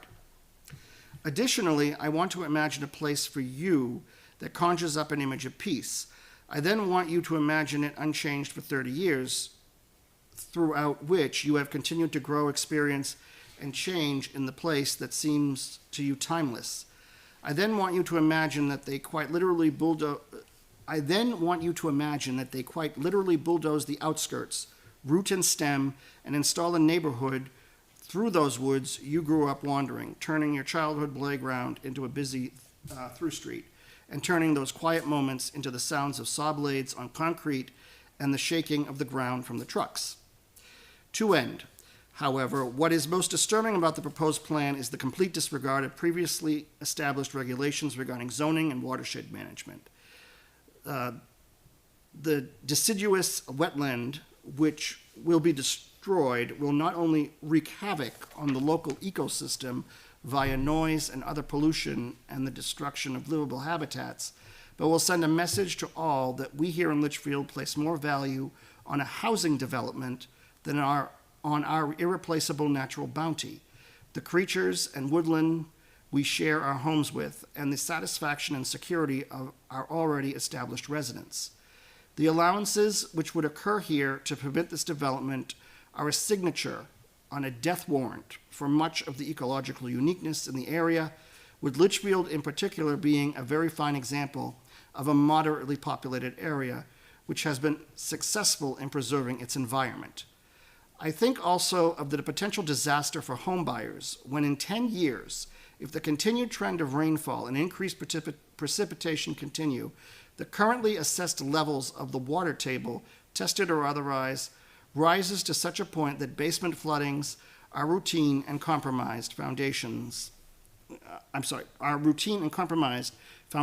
are possible. As previously mentioned, New Hampshire Fish and Game has confirmed the presence of endangered species. Barred owls and chimney swifts have been reported, among others, in this area, whose landscape is already protected and designated such in state codes. Why the development is being entertained in the face of these objections is something I do not fully understand. Short of a fiduciary or personal incentive, the sentiments of the affected residents paint a clear picture of dissatisfaction and discontentment. While I am not oblivious to the housing crisis affecting not only our state but the country as a whole, it is foolish to suggest that this is the only place for this development, part of an already dense and established neighborhood that already has too much traffic built through protected wetlands and endangered habitat. There are a plethora of developments which have been erected in the last 10 years which would be more than fitting, in addition to undeveloped areas which may require less of a net expense due to a prospective lack of restrictions which are faced here. In short, this development deeply disturbs a sense of home, not only for myself, but for many others, to such a degree that new neighbors may be the cause of current residents to want to move away or sell. I want any new Litchfield residents to feel welcomed, but not at the expense of my current neighbors and loved ones. I urge all members responsible to consider not only the ramifications, but the latent morality and spirit of this proposal, and determine if they find it to be to their notion of something that is truly best for us. As a direct abutter, I feel like it is the polar opposite. Thank you for your time and consideration, and I wish you all a happy new year. Paul Sigo, 24 Pearson Street. Joan, this, Lindsay, was that on our email? Did I see that? I didn't put I just put the 4 new letters Thought I on tonight's saw it. portal. I think Kate did answer Lindsay. She did, but I just want to make sure. Does anyone know, did she speak at the last meeting? Was anybody here? Did Lindsay speak? I don't think she spoke to that. She did not? Okay, thank you. Well, just give me a second here. She might have, but I don't remember that. Because I thought I saw an email from her. But Kate did, I think Kate sent one or two. She sent a response, and I have the response, but I Oh. want to read the email that Lindsay sent in order to get to the response. That's the only problem. I probably have. Sorry.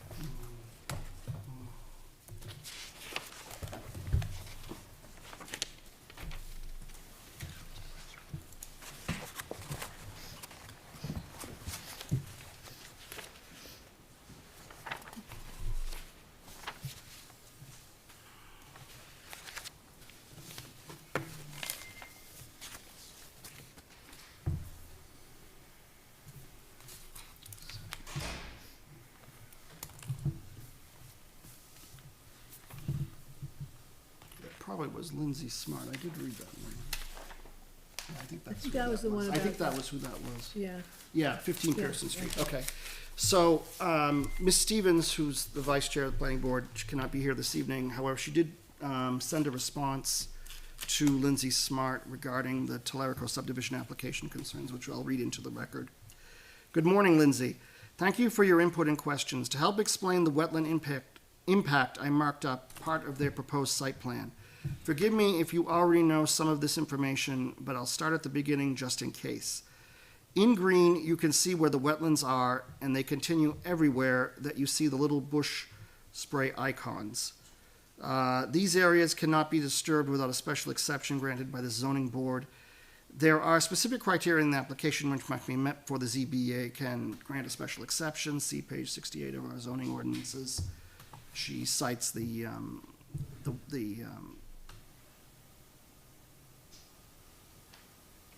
the website or the link.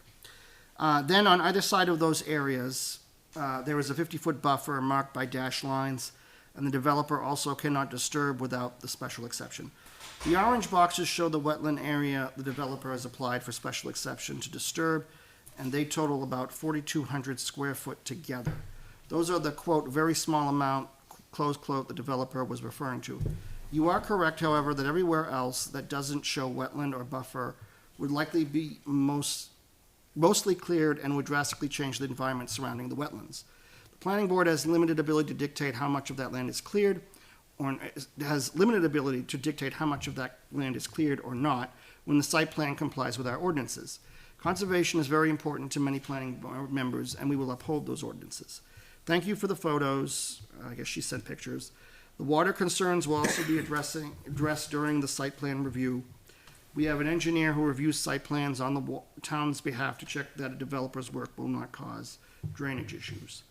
If this development were to be approved and new water problems come up on our property, there are also ways to hold the developer responsible for addressing those problems. Please let me know if you have any more questions or concerns. Sincerely, Kate Stevens, Town of Litchfield Planning Board Vice Chair.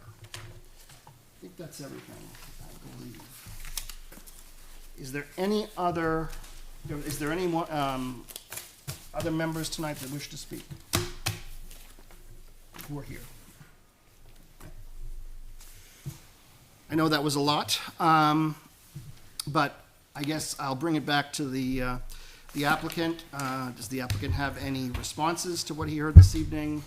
Anything he wants to address? Gonna need to respond, I guess. So, yes, thank you, Mr. Chair. You know, I was obviously listening to everything everyone just said. I do feel a lot, if not all of that, has been discussed at previous meetings. And it has been something that we're not taking lightly, but we are feeling that we've addressed in this plan set.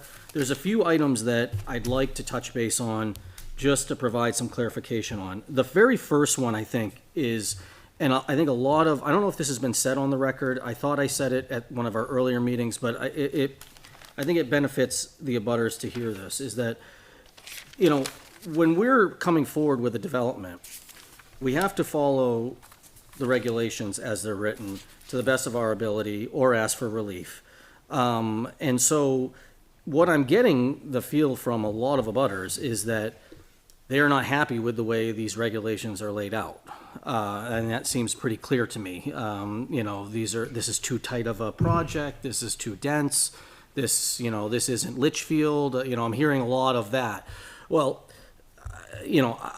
all I can say is that, they can certainly vote as members of the town to adjust those regulations or reach out to their constituents and have those adjusted. But when a developer comes to me and says, I'd like to develop this land, what can I do? I have to go by what the regulations are. And so, I think one of the biggest pieces is when we go to the open space subdivision regulations within the, right within the zoning ordinance, it says verbatim under the applicability of this is that any development over 20 acres is required to be designed as an open space subdivision. So, when we're coming in with lots that are half acre, that's exactly the intent of the regulations. So, I don't think it's fair to be criticized by following the intent and the exact law of the regulations. So I just wanted to throw that out there just so that it's understood that per the regulations, we do not, without relief, have a right to develop this as a standard conventional subdivision. It has to be done as an open space subdivision. And so that's why we took that approach. And we do feel that there's benefits to the open space in the protecting of the higher valuable lands, a lot of the wetland areas that are high value. It's all important. Now, another item that was already, I thought, put to rest, but we'll try again in case there's any concern, is with regarding the yield plan, so I'm scanning through here to get to the exact language because I want to make sure that I'm explaining that correctly. But under the requirements for when you can impact a wetland buffer, basically the conservation overlay district, which is the buffer and the wetlands itself, it says very clearly that special exceptions may be granted by the zoning board of adjustment for, and there's 4 different criteria. One is A, streets, roads, bridges, and other access ways. Okay, so, and utility right-of-way easements, including power lines and pipelines, all of which, if essential to the productive use of land not so zoned, and if so located and constructed as to minimize any detrimental impact to such uses upon the wetland conservation district. So this is something that was discussed previously, and Jay had weighed in on this, and that obviously in the creation of a yield plan, if you were not able to access or to impact any wetland buffer or wetland, it would be possible that you could not develop any part of a property. For example, let's say you had a 50-acre parcel of which had a 4-foot wide drainage ditch across the frontage of the property. By that logic, you could not create a yield plan that would not have a wetland impact to cross into the 50 acres of upland.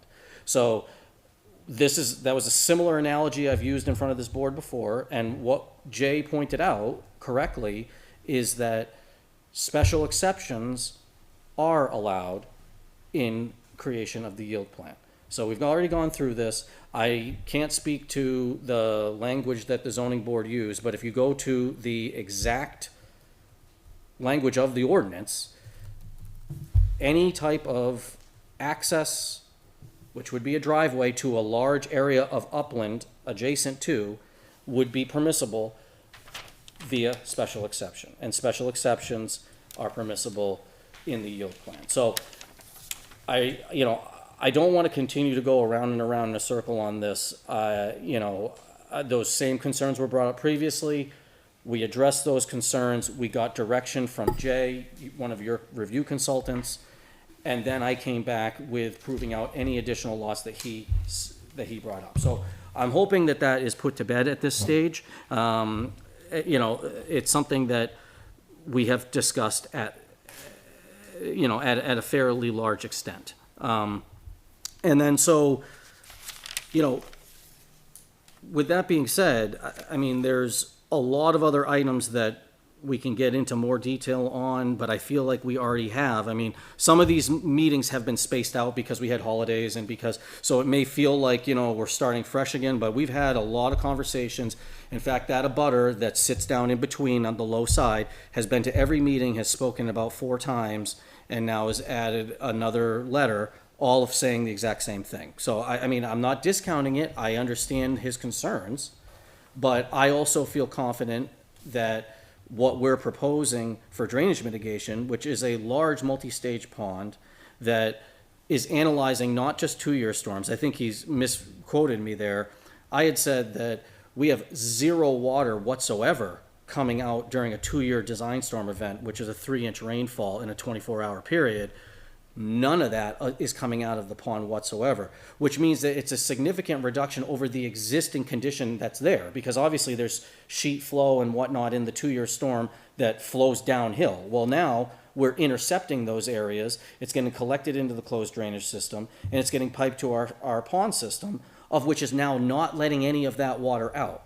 So regardless of the increase in impervious area that we're adding, we're actually providing a significant overall reduction in its precondition, and then we're providing and ensuring reductions in all of the major design storms all the way up into a 50-year design storm, which is like somewhere of like 7 inches of rain in a 24-hour period. So, I know we've been getting a lot of rain lately. I've certainly seen it myself, and it's not to say that it's not a concern, but these ponds are designed for these significant type of events, and well more so than what we've received, significantly more than what we've received in recent time.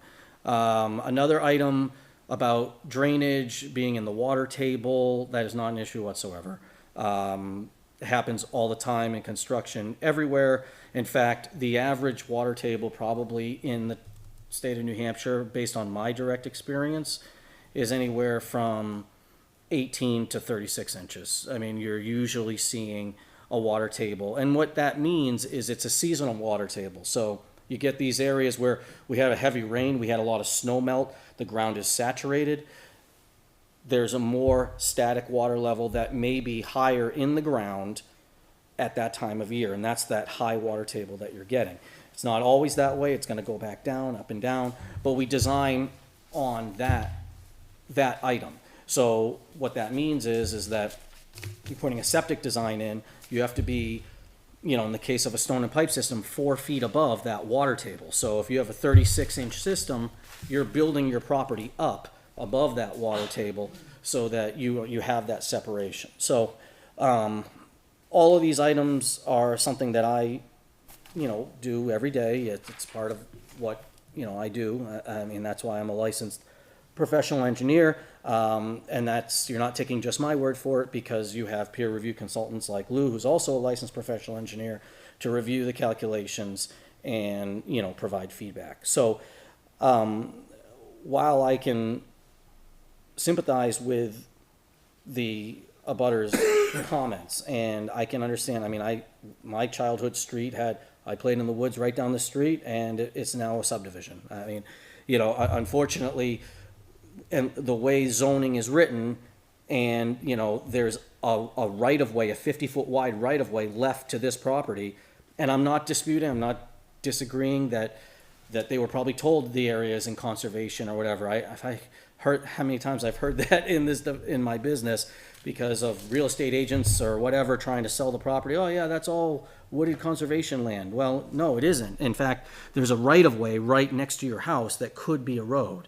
I mean, that's the reality. And so it's easy for me to say because I do it for a living, but yeah, I mean, I could easily see, you think it's woods, you're like, oh, this is a nice buffer, I'm all set. But no, it is a right-of-way, and it was always intended to be a roadway at some point. It was always a roadway connection point.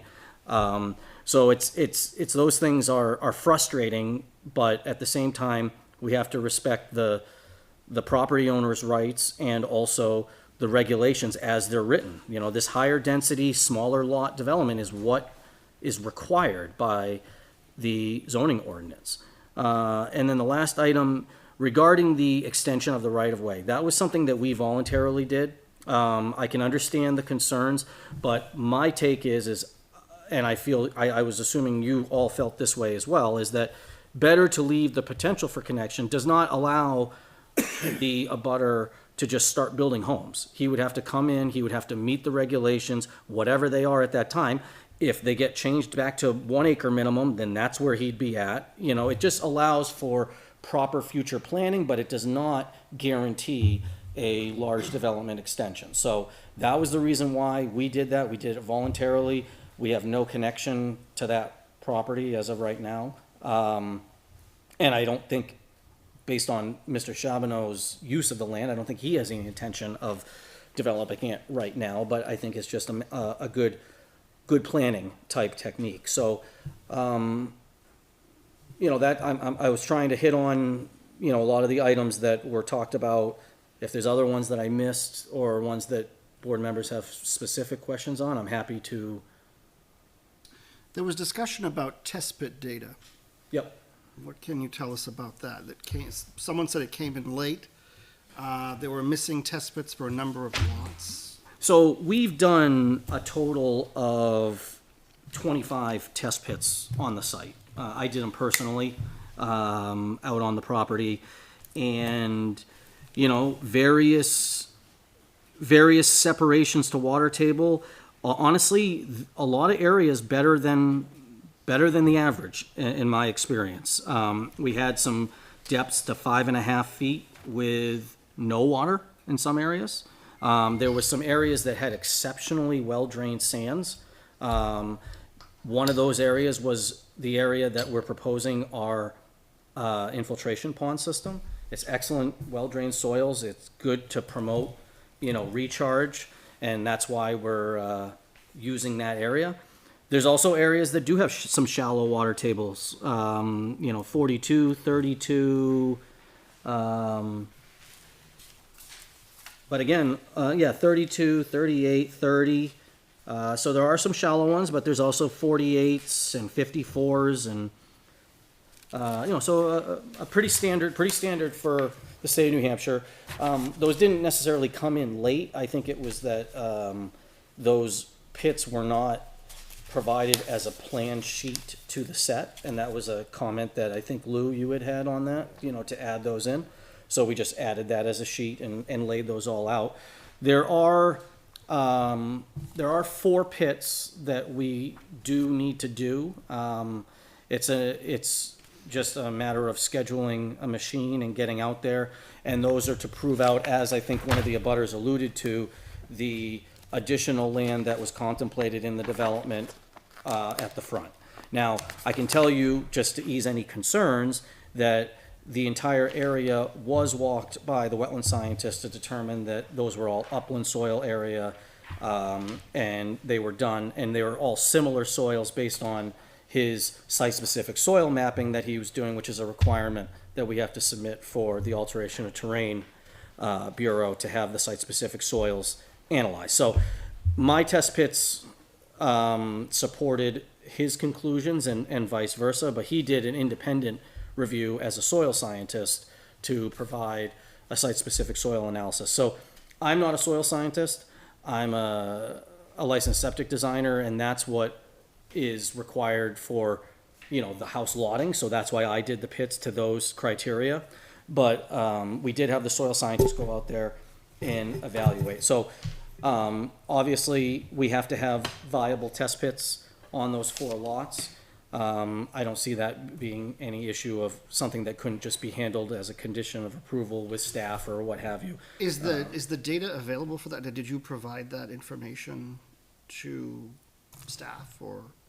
So all the testing? all the test pits that we've done thus far are in the plan set, yes, and those are In the included. plan set that you submitted this evening? Those were submitted over a month ago, I think.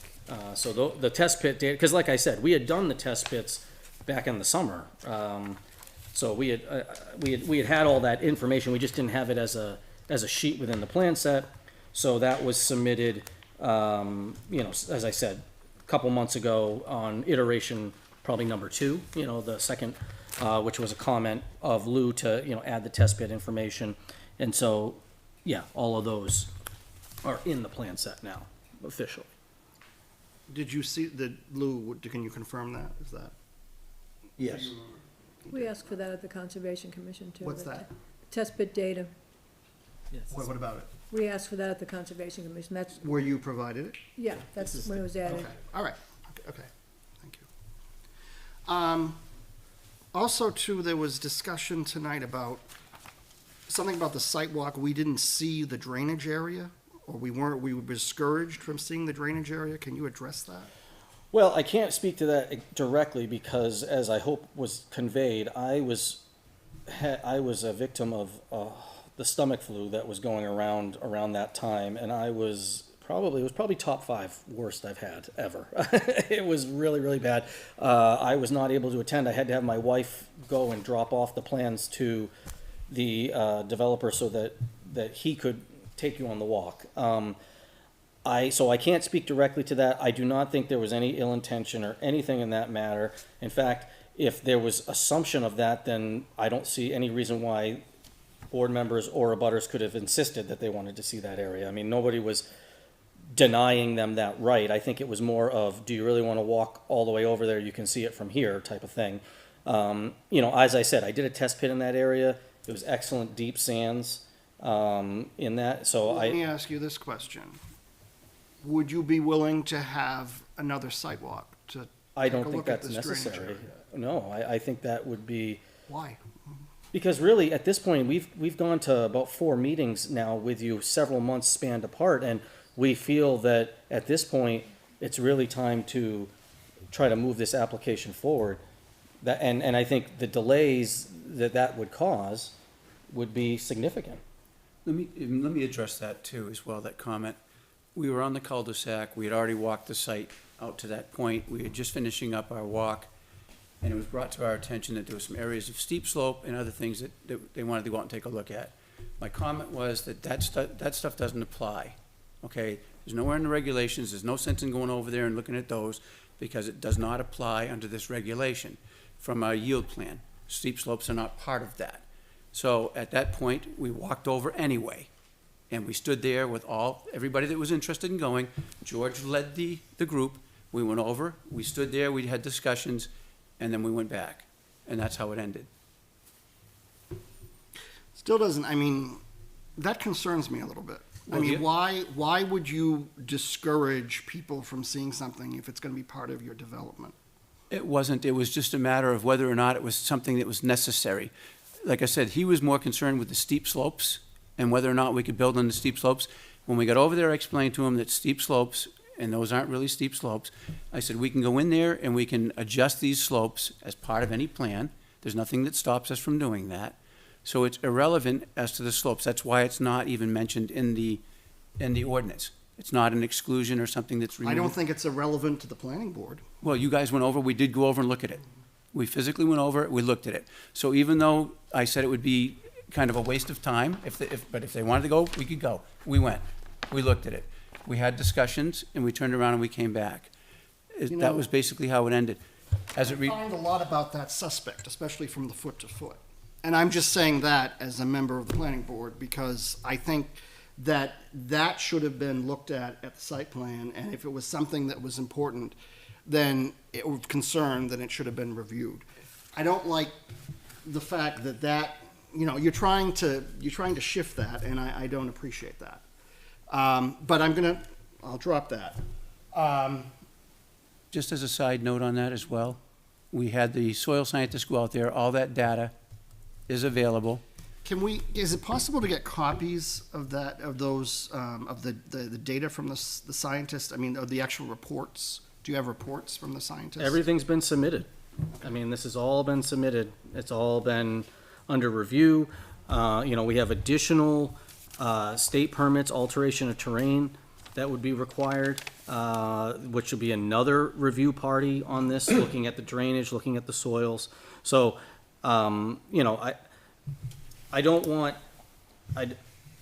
you to think that there's something of issue that there isn't. I mean, that's really where we're at. How do we know? here. We haven't been there, we haven't seen it. Well, Well, we've seen it from a distance, but Well, but, okay, so I guess what I don't understand is if we did a site walk with everyone, and one abutter just mentioned that, oh, I had asked to look at a spot, and now all of a sudden we feel like we forgot that we did the site walk? I mean, So everybody are you went on the saying site that walk, right? the abutter's information is useless, that? I'm we saying don't that the know- abutter You don't is care not a about the abutter. professional. The abutter is not a professional. The abutter is making accusations that he shouldn't be making. And some of it I found a bit offensive because it was basically calling out the character of what I put on the plan. So I do actually That's his find- opinion, sir. Well, He his has the opinion opinion has to no do that. professional backing and mine does. He's an abutter. He lives in town. These people are affected by your development. And all you've done is come in here and tell us how, you know, oh, this is a minor thing or this is a minor change. This is affecting them. And I don't think you people realize that this project has a major impact on their development. I understand that, you know, you're developers and you want to come in and you want to build stuff, and that's fine. But what I don't like is the fact that you come in here and you think, well, we're just going to go through and we're going to do everything on the slide, and I don't appreciate Excuse me, that. are you saying that our plan set I'm not has saying your anything plan set is wrong with it? Well, that has to be determined because Jay has not reviewed the final plans yet, and I'm going to have him have the opportunity to do that. Okay, well, Lou and Jay have reviewed this, and there has been no contradiction of any of the analysis that we've provided at all. Well, I mean, I don't know. I don't know that. Okay, I'm not. Why don't you ask them? Well, I'm going to have an opportunity to have Jay review it, and then we will see if everything is appropriate. With all due respect, both of these reviewers have reviewed this plan multiple times. So if you want to ask them if there's a problem with the drainage, or a problem with the soils, or a problem with the yield plan, please do so now in the public forum so it can get on record. It is on record, sir. So can you ask? Jay, what do you say? What's your comment? Anything related to the drainage, I would certainly defer to Lou. Lou, anything on the drainage? Yeah, there was something I found to be rather unique in the final version, because the first review I did, I talked about areas that were creating ponded areas behind some of the units.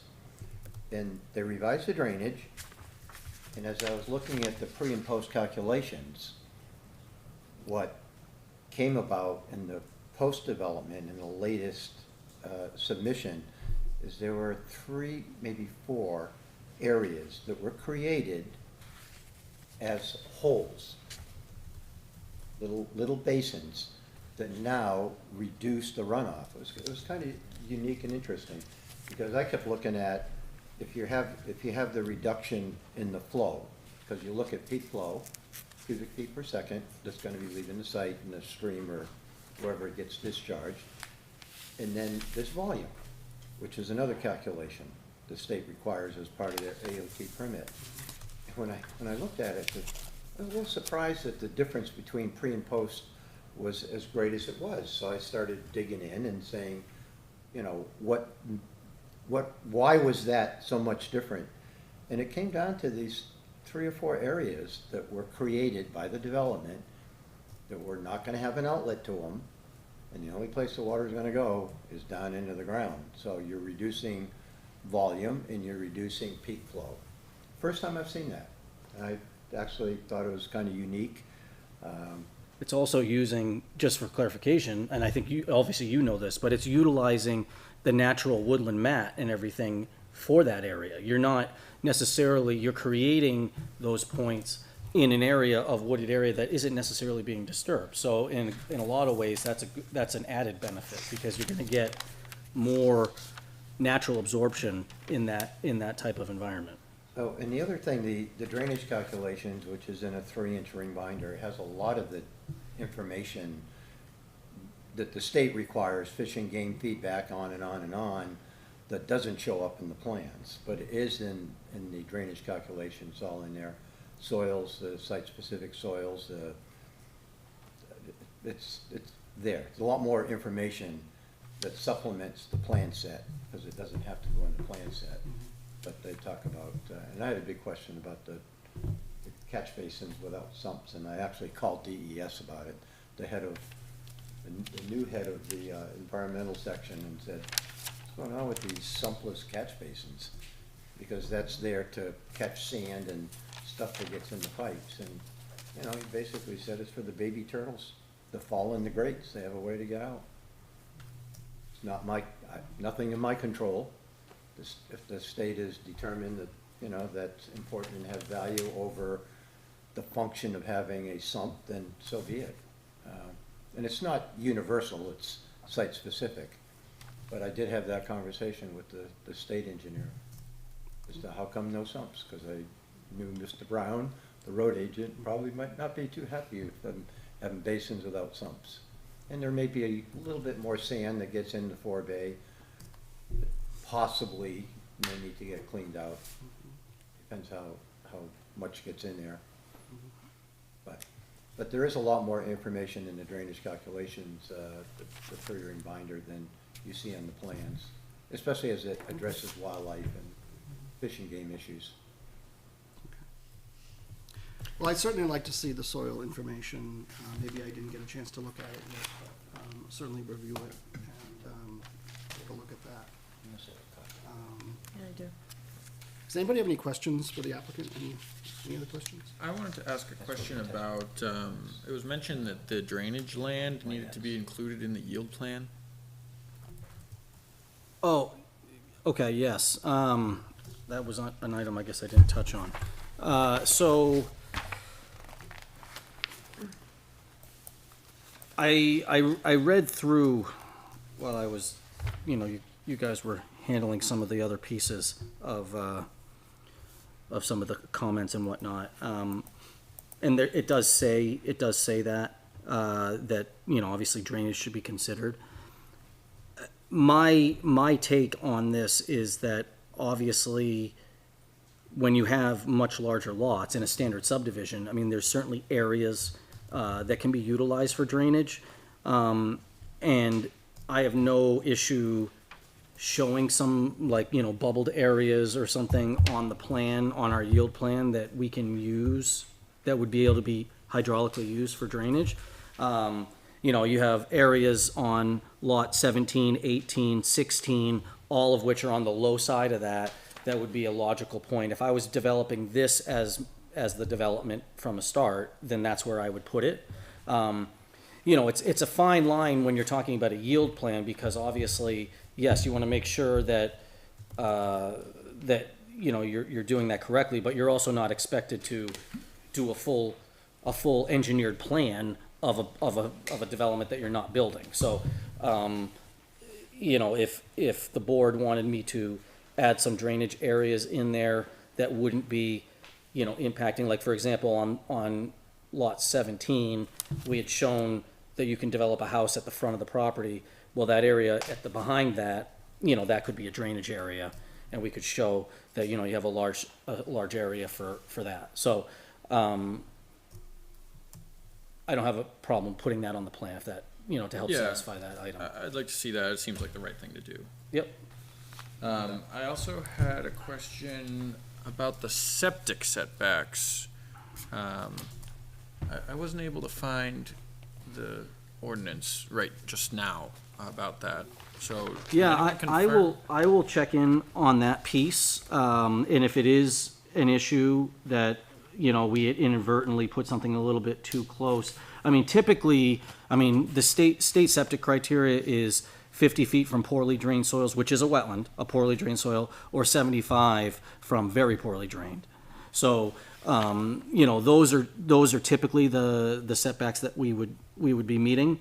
If the town has something more stringent, it would only apply to a handful of lots on our design plan, that we could probably shift or whatever. So if that's the case, I want to have it right, and we'll push those further away. What I will say, though, and this is another item that should be noted, is that, and I feel like we might be getting inadvertently penalized a little bit for doing so, but this development of lots, this is an open space development of single-family lots. So I don't believe there's anything in your regulations that require us to grade out a home and driveway and backyard and all the extent that we did on this plan. Really, the purpose of that was to show you, the reviewers and abutters, that you truly did have a viable lot. Now, unfortunately, it also can lend to more scrutiny, because everybody's looking at it like, well, I don't know, but if I can't get my shed there or whatever. But the reality is that this is a prototypical grading, that we maximize the lots by pushing the houses further back. They could certainly be tucked up closer to the road and be built to have a larger backyard, as I think some of the abutters have alluded to. This is not representative of what guaranteed is going to be built there. So, and the safeguards to protect us on that are that when a building permit is pulled, you have to do a plot plan of your individual lot to show that your foundation can fit within all the setbacks and everything, to show that you're meeting your buffers.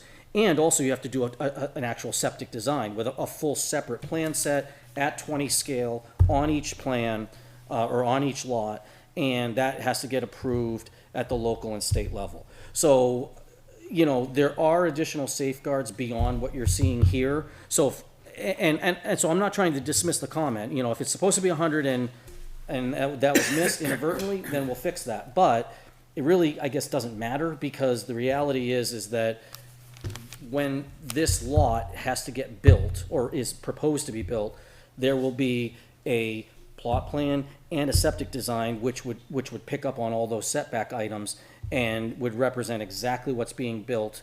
Then we have to do what they call a certified foundation plan, and we actually go out as surveyors and we pick up the structure to prove on the plan that it's in the right spot, so that things didn't get shifted during construction and oops, we're over the setback, that type of thing.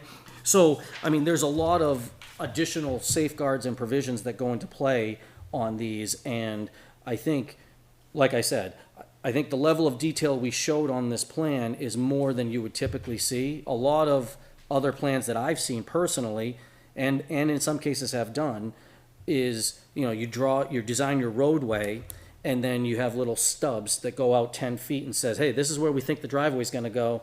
Whatever else happens, happens, and they don't really develop the lot. So we wanted to show this added level of detail mainly because they are smaller lots. And so we wanted to show, you know, there's buffers, there's other items, and so we just wanted to essentially do a prove-out plan for all the lots to show that these work. And that's why we did that on this, on our GU plans as part of it, so. Thank you. I just have one more question, because I know you said it's been put to bed, but I'm still a little fuzzy on it. Okay.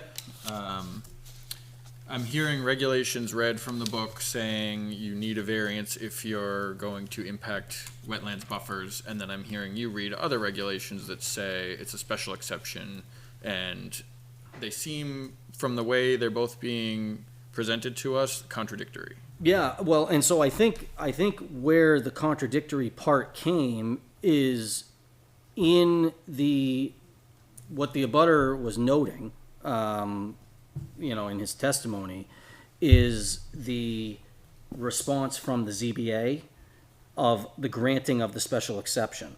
They had said, look, we don't want that driveway going through this area, and if you want to do that, you have to come back for a variance. Now, I believe that's incorrect, and I think the way that's written is incorrect, because, and unless they're looking at it in some way, and Jay can help me with this, but what I tried to do is I went back right to the ordinance itself, right to the point, and so there's no other piece of the ordinance that contradicts that. It was just the way they wrote that in the decision. That, and I think really the reality is that they were saying as a board, and this, you know, and that did not get vetted through staff or anything in how they wrote that, but they just essentially, because I was not at that meeting, one of my other staff was, and, you know, I got the whole, you know, update from that and read the minutes and everything, and from what the takeaway was, is they did not want that added buffer impact. And the reason they didn't is because they were, I think, feeling that we were taking advantage of, okay, hey, we're going through a crossing, and that is necessary, but the driveway in that location is not necessary. It could be pushed over or what have you, and protect the buffer. So they were saying they weren't agreeing to that. Now, that's a different discussion. That, you know, that's very case specific based on, as I said, what is allowed by special exception is streets, roads, bridges, and other access ways to access uplands, essentially. And so so I guess my statement is that access ways, without question, it's not to be debated, I don't think, based on the language, are permitted by special exception. And so, And I'll just jump in on that and concur that that's absolutely correct. Okay. Okay, so then the language saying that you need a variance for any wetlands buffer impact It's incorrect. is incorrect And, from the ZBA. and also, but importantly, that was a notice of decision regarding a specific case. Insofar as what the ordinance says, it's very clear, and insofar as preparing the yield plan, they're correct. Okay. So I can understand the confusion. Yeah, I just wanted to I'm clear not that up for disputing sure, that, yeah. yeah. yeah, so I know that in some places the water table is relatively high. The grading that is done, that is shown on the plans, is that raised enough to prevent wet basements, or would that be addressed later during the actual house plan? So what we tried to do, again, to be as realistic as possible with this, is and you can see, I probably should have explained this at some point, but the septic locations that we're showing have something that says MFG with an elevation, okay? That's minimum finished grade.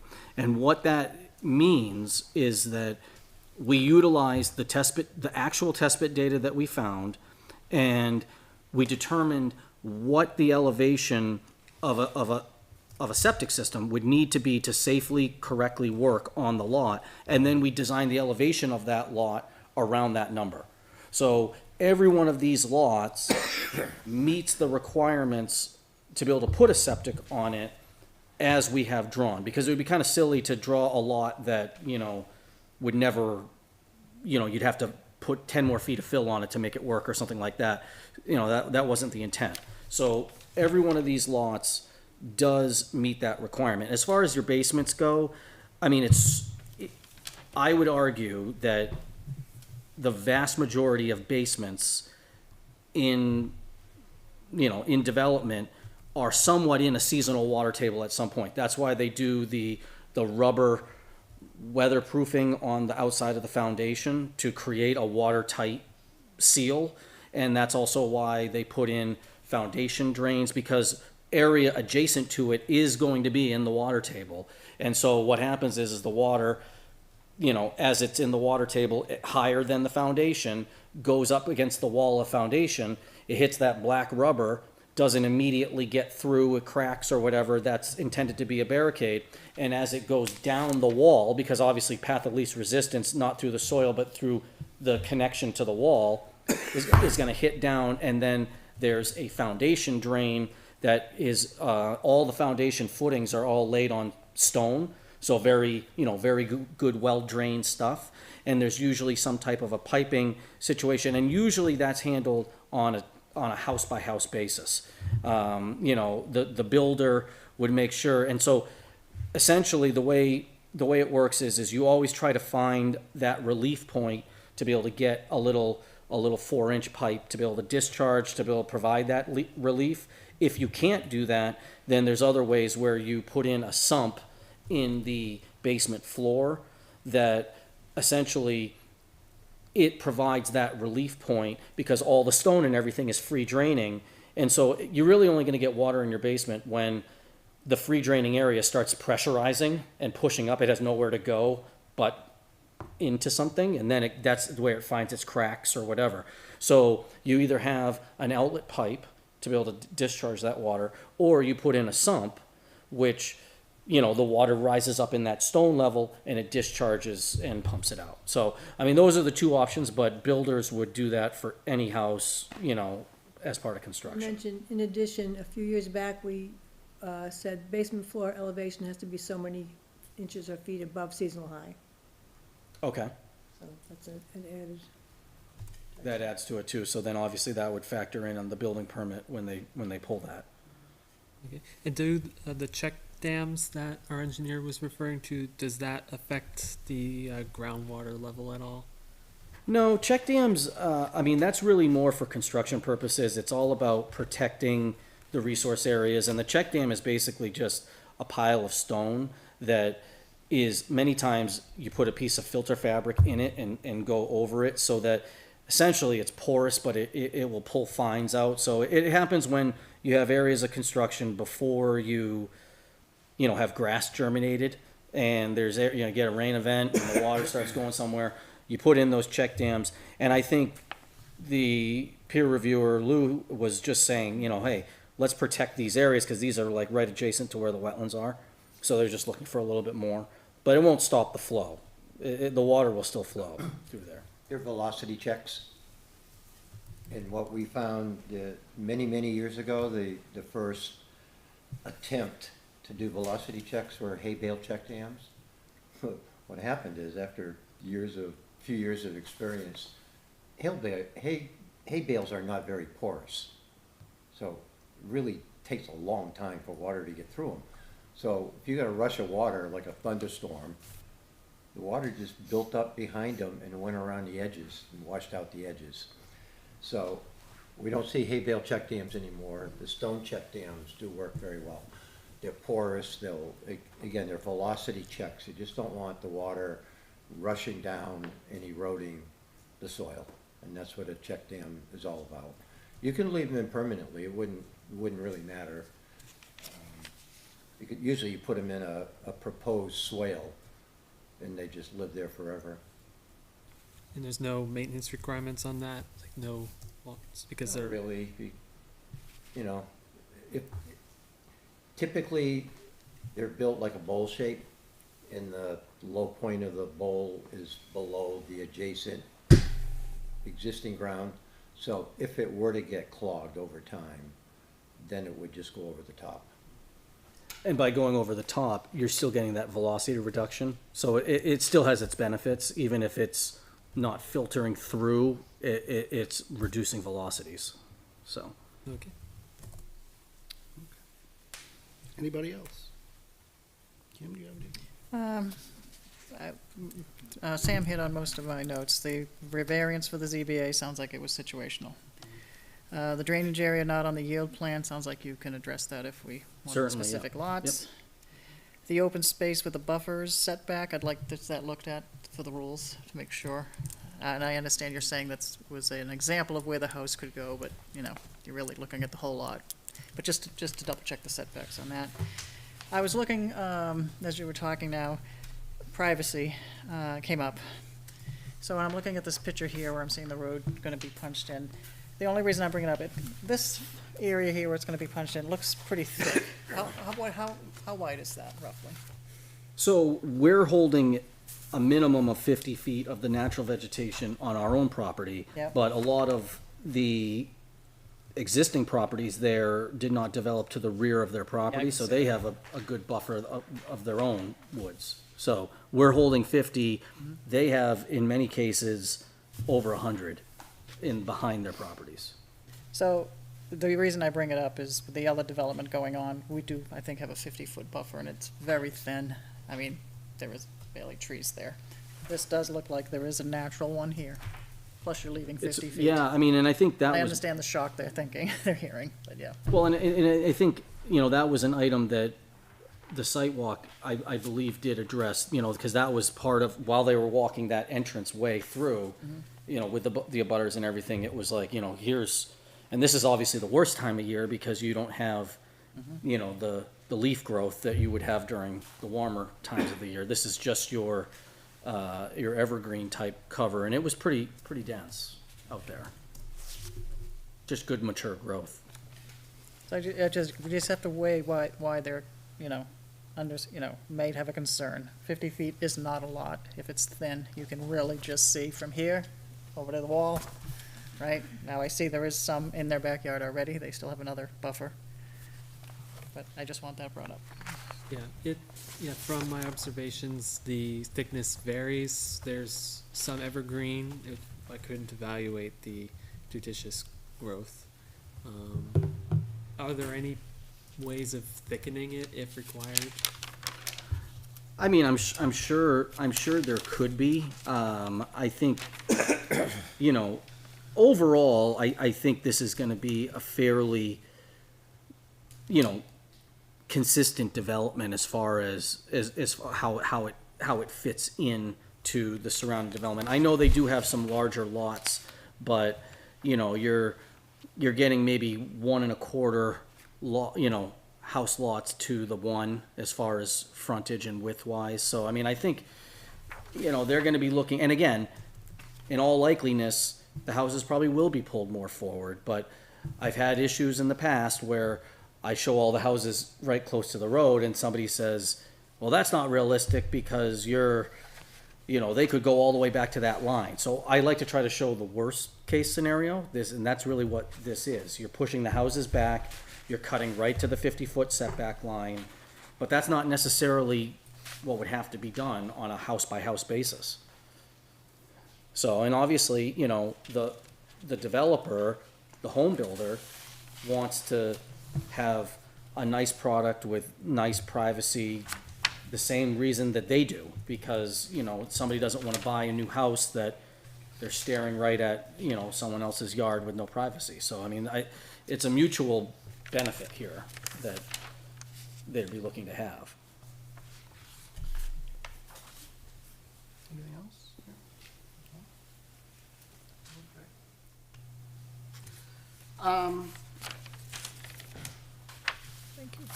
Thank you. Yes, so, I think, it's a lot to digest. Jay, you have new plans, I see. You're gonna have an opportunity to review those. So I guess we would have to, probably continue this hearing to a date and time certain. We'd be looking at the 6th, would be the sooner meeting, Okay. or the alternative is the 20th. And I just want to say, and my apologies if I got hostile earlier, okay?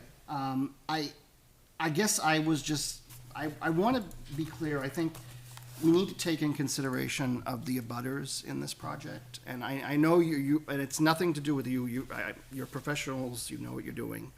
I don't doubt that.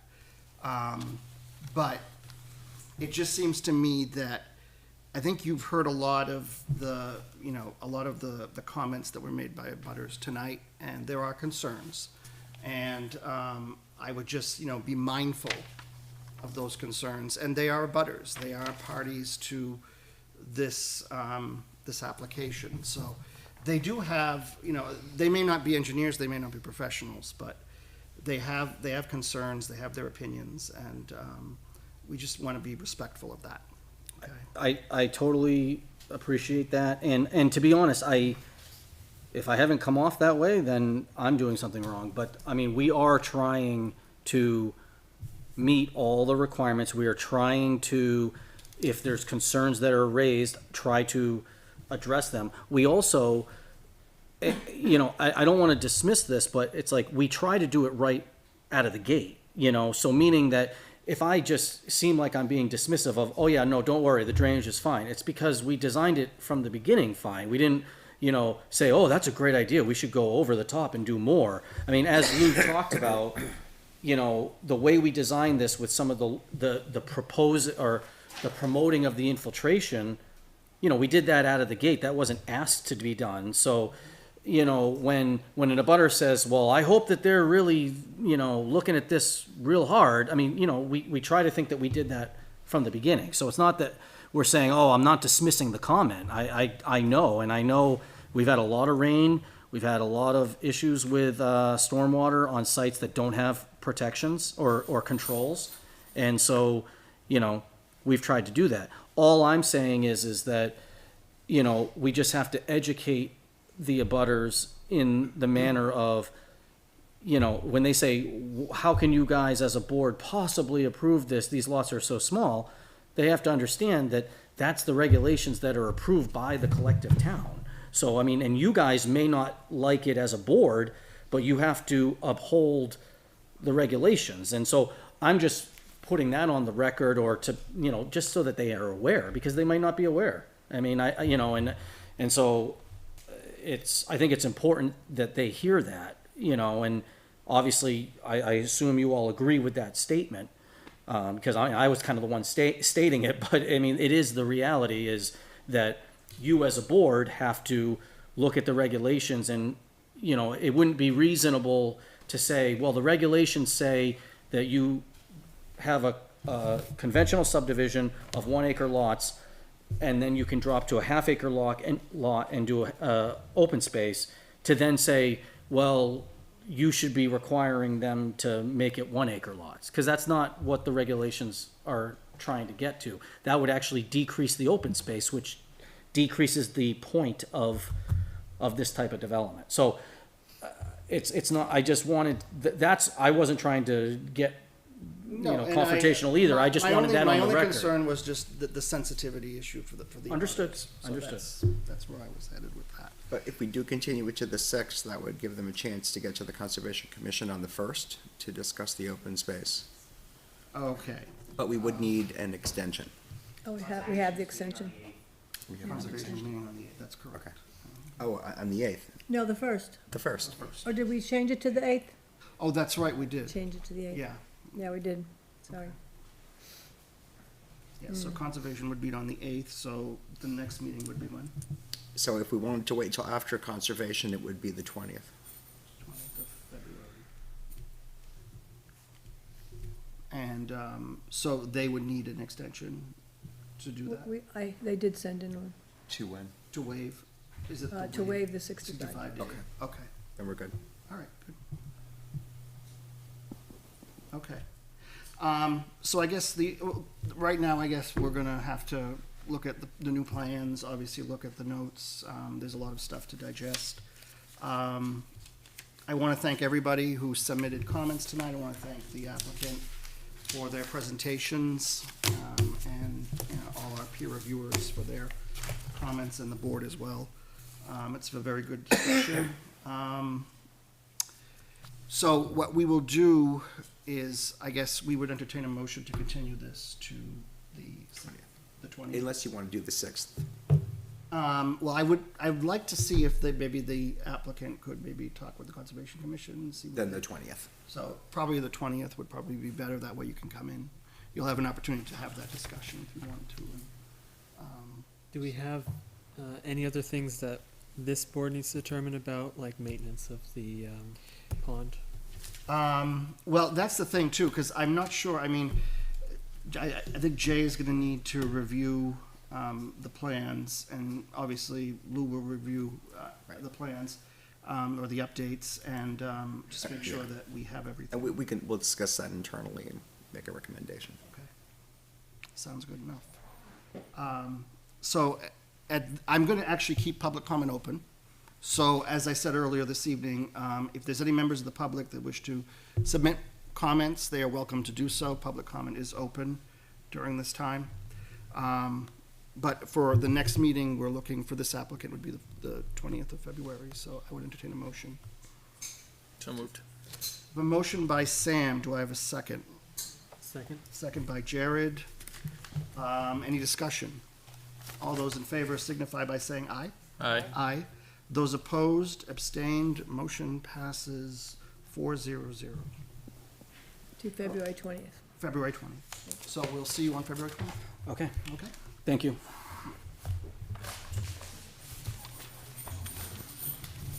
Can I have all those butter papers? Yes, Thanks. because we're gonna need them for the minutes. Do they need these back? Is it gonna be possible to have that discussion internally, just so I can have Andy Sullivan, start drafting those documents? Okay, just, that way so we have the time that can. Doug, would you like these Do you want these back, or no? I don't need them back. All right, if you need them, I'm just saying. Well, it's unfortunate in my industry. We do. I'm just we gonna put it in the recycle- recycling, yeah. What's that? You can put it, you guys can recycle. Okay, I don't know okay. if you needed to reuse them. I wasn't sure if you wanted them. No, that's okay. Unfortunately, they'll probably change a little bit, and then right. they become of less value. With it. Thank you. Thank you. This one. Okay, sure.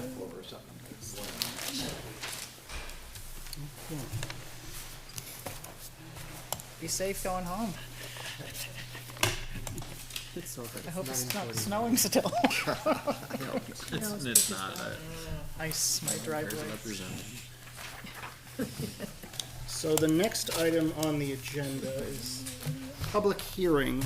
Item 1, changes to thanks. zoning What about section my pillow? 504, home occupations. I guess I'll turn to Jay on Is this that one. We here? can start with that. See, posted We've today. lost our public, but Lost our public. running through these, we voted previously to move these to public hearing tonight. So there are 2 items. The first item is amendment to the home occupation ordinance, which of course we have discussed. And really the main points of this proposed amendment are to, 1, make clearer standards for home occupations that require planning board approval and those that don't. And then to provide specific regulations for child daycare and for adult daycare, along with some other clarifications and changes that we made that are relatively minor. So that was the point. obviously open to discussion and comment, and if it is, clearly we can discuss it, but if it's the will of the board to move forward with it, then the appropriate action would be to move it to the warrant for town meeting. Are we doing them separately, or? You wanna Yeah. Well, I think we should, yeah, Okay. just for the purposes of. I just have a question on the other one. Yep, all right. So the home occupation is on the table. We have public hearing. Any questions or concerns, or do we think this is good to move to the warrant? Yep. I'll make a motion to move it to the warrant article. Okay, I have a motion by Sam to move the proposed zoning amendment, March 2024 home occupations, items 1 to the warrant. Do I have a second? I'll second. Second by Kim. Any further discussion? All those in favor of the motion, please signify by saying aye. Aye. Those opposed, abstain. Motion passes 4-0. Great, thank you. So the next item is the floodplain conservation district, and these were changes to the floodplain conservation district that were recommended by the Office of Planning and Development, the State Office of Planning and Development, to ensure that our ordinances comply with FEMA requirements as those have changed. So we did have a question on the date, the 2009 date for the mapping, and that is the most recent. At this point, Okay, perfect. there will be new maps released, but they haven't been released yet, and that's also why we have the language in there, or as amended. So it will, this ordinance would encompass any future amendments to the, or updates to the maps. Thank you for researching that. Okay, anybody have any questions? Like I said, I open up to public comment, but not seeing anybody here, but the board have any questions? All right, anyone want to entertain a motion? Move this to the warrant. I'll make a motion to move item 2 to warrant. I have a motion by Sam to move item 2, floodplain conservation district, amended section 1100.00. Do I have a second? I'll second. Second by Jared. Any further discussion? All right, all those in favor of the motion, please signify by saying aye. Aye. Those opposed, abstained, motion passes 4-0.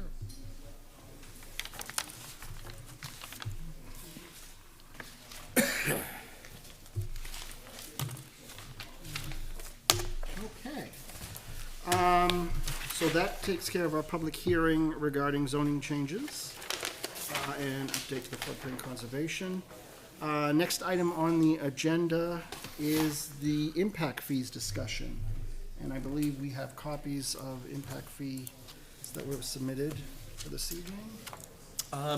We submitted them last time, and It they was are Is on it the same one as this Yeah, big and one that you have? Yes, and they are on the site. Yeah. So just as a reminder, last spring, we did the impact fee, updated the impact fee study and recommended changes to 3 of the items: schools, police, and fire. And most recently, the board did at that time hold a public hearing and did vote to recommend their adoption to the Board of Selectmen. And as I understand it, the decision at that time was to wait until the CIP was done to see if there were any changes. So once the CIP was completed, we revisited the study. There was no need to make any updates to police or fire, so those would still be what was proposed last spring. But schools went up by about $600 to reflect the increased cost for the new elementary school. So that difference was that in the prior study, we had recommended $4,644, for example, for a single-family home, or $2,167 for all other types of housing. And that would go up to $5,250 for single-family detached, and $2,451 for other types of housing. That's per unit. So it would be an increase. So if it is the will of the board to move forward with that, and assuming we're gonna we would still need to hold a public hearing. So assuming that that was the will of the board, and assuming that the board is interested in having a special meeting on the 29th, we could move it to public hearing that night, Okay.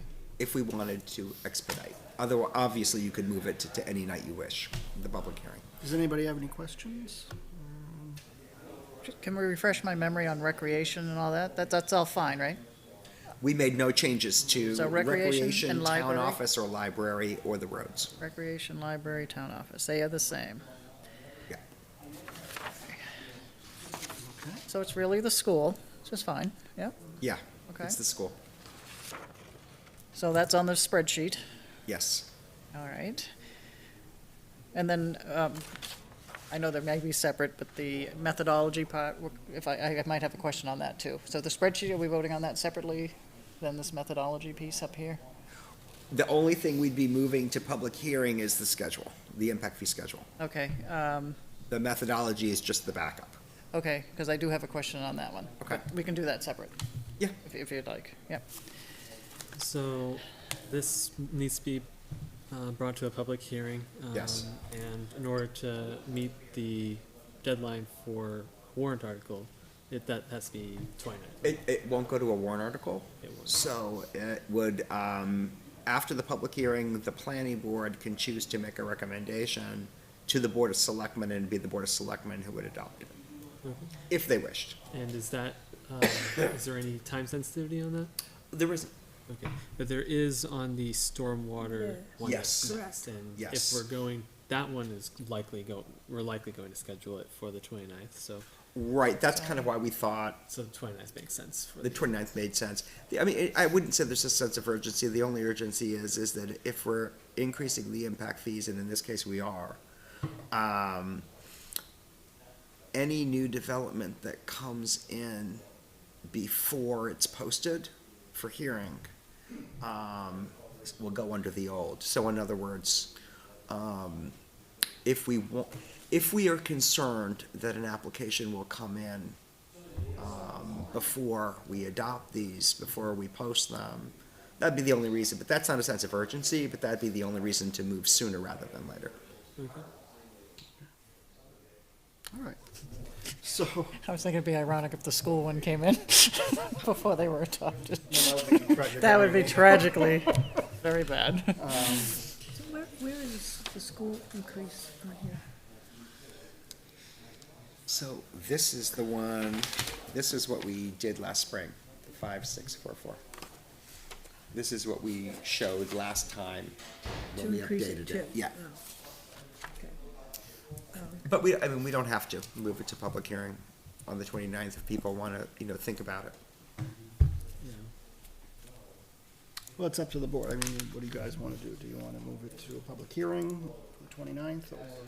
Yeah, I don't see any reason to delay it, and if the main purpose of that meeting would be for another, hearing. So do you want to make a motion, or?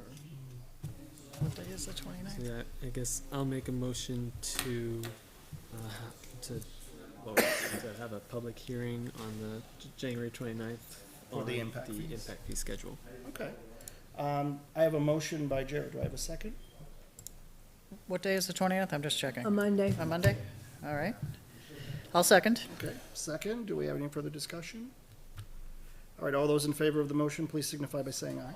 Aye. Those opposed, abstained, motion passes 4-0-0. Okay. Stormwater ordinance. Oh. Zipping. I wanted to talk about that impact fee thing, the methodology. Does it go with the impact fees? Yeah.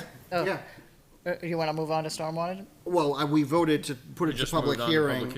For impact fees. No, I know, but I'm talking about the methodology that's posted in the, Well, that was, I just added that was from last spring, right? well, You had a- you had a I question? just asked, you were talking about the spreadsheet. That's what I thought we were voting on. You had a question on the methodology? I did. I have no problem with the methodology. I just on page, which is technically 4, but it says page 1 at the bottom. The summary and proposed impact fee schedule. That's the only thing that says how something qualifies to become, on the have an impact fee. Where are It's- you on page? It's page 4 of your document, but it says page 1 at the bottom of this. So if you open up the document, keep going up above the spreadsheet, just scroll up. So I'm fine with the numbers, I'm Right. fine with that going to hearing. Yeah, that one. So, again, everything's here, I agree with, except for, I just think the page 1, the summary and proposed, okay, so. Yep. Yeah, so you're mentioning in the first introduction on like line 3, which was last assessed in 2014. Remember we had this gentleman before that we were looking at that old methodology, right? Yep. Mr. Mayberry. And that was a big, thick document.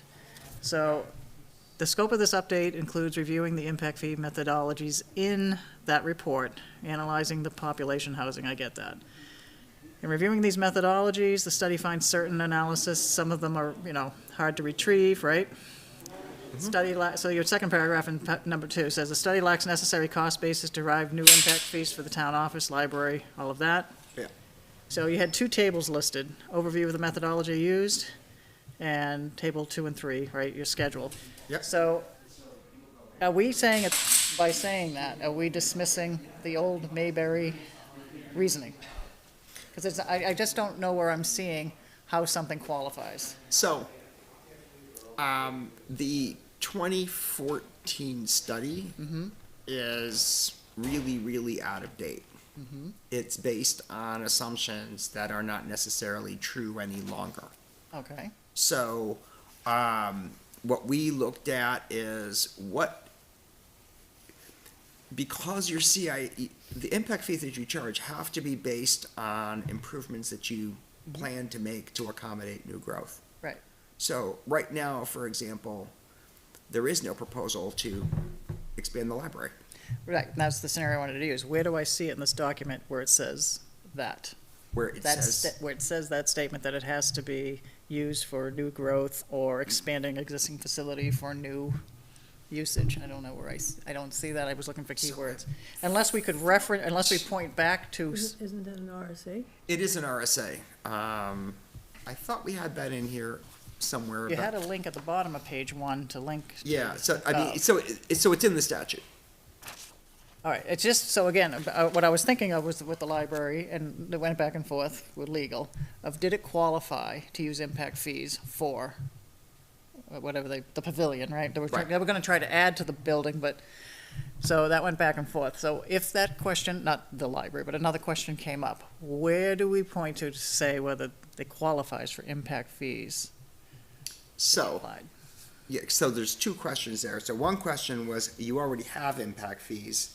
Yeah. Can we use it for this particular That's my question. purpose? How can I, if I went to somebody and asked, can I use impact fees for this, where would they point me to see if I qualify? Right, so for the impact fees that you've already collected, Mm-hmm. if you want to use it for something that is actually a capital improvement, Mm-hmm. that would be the question that you ask. That's a different question from whether you can assess an impact fee for something at all.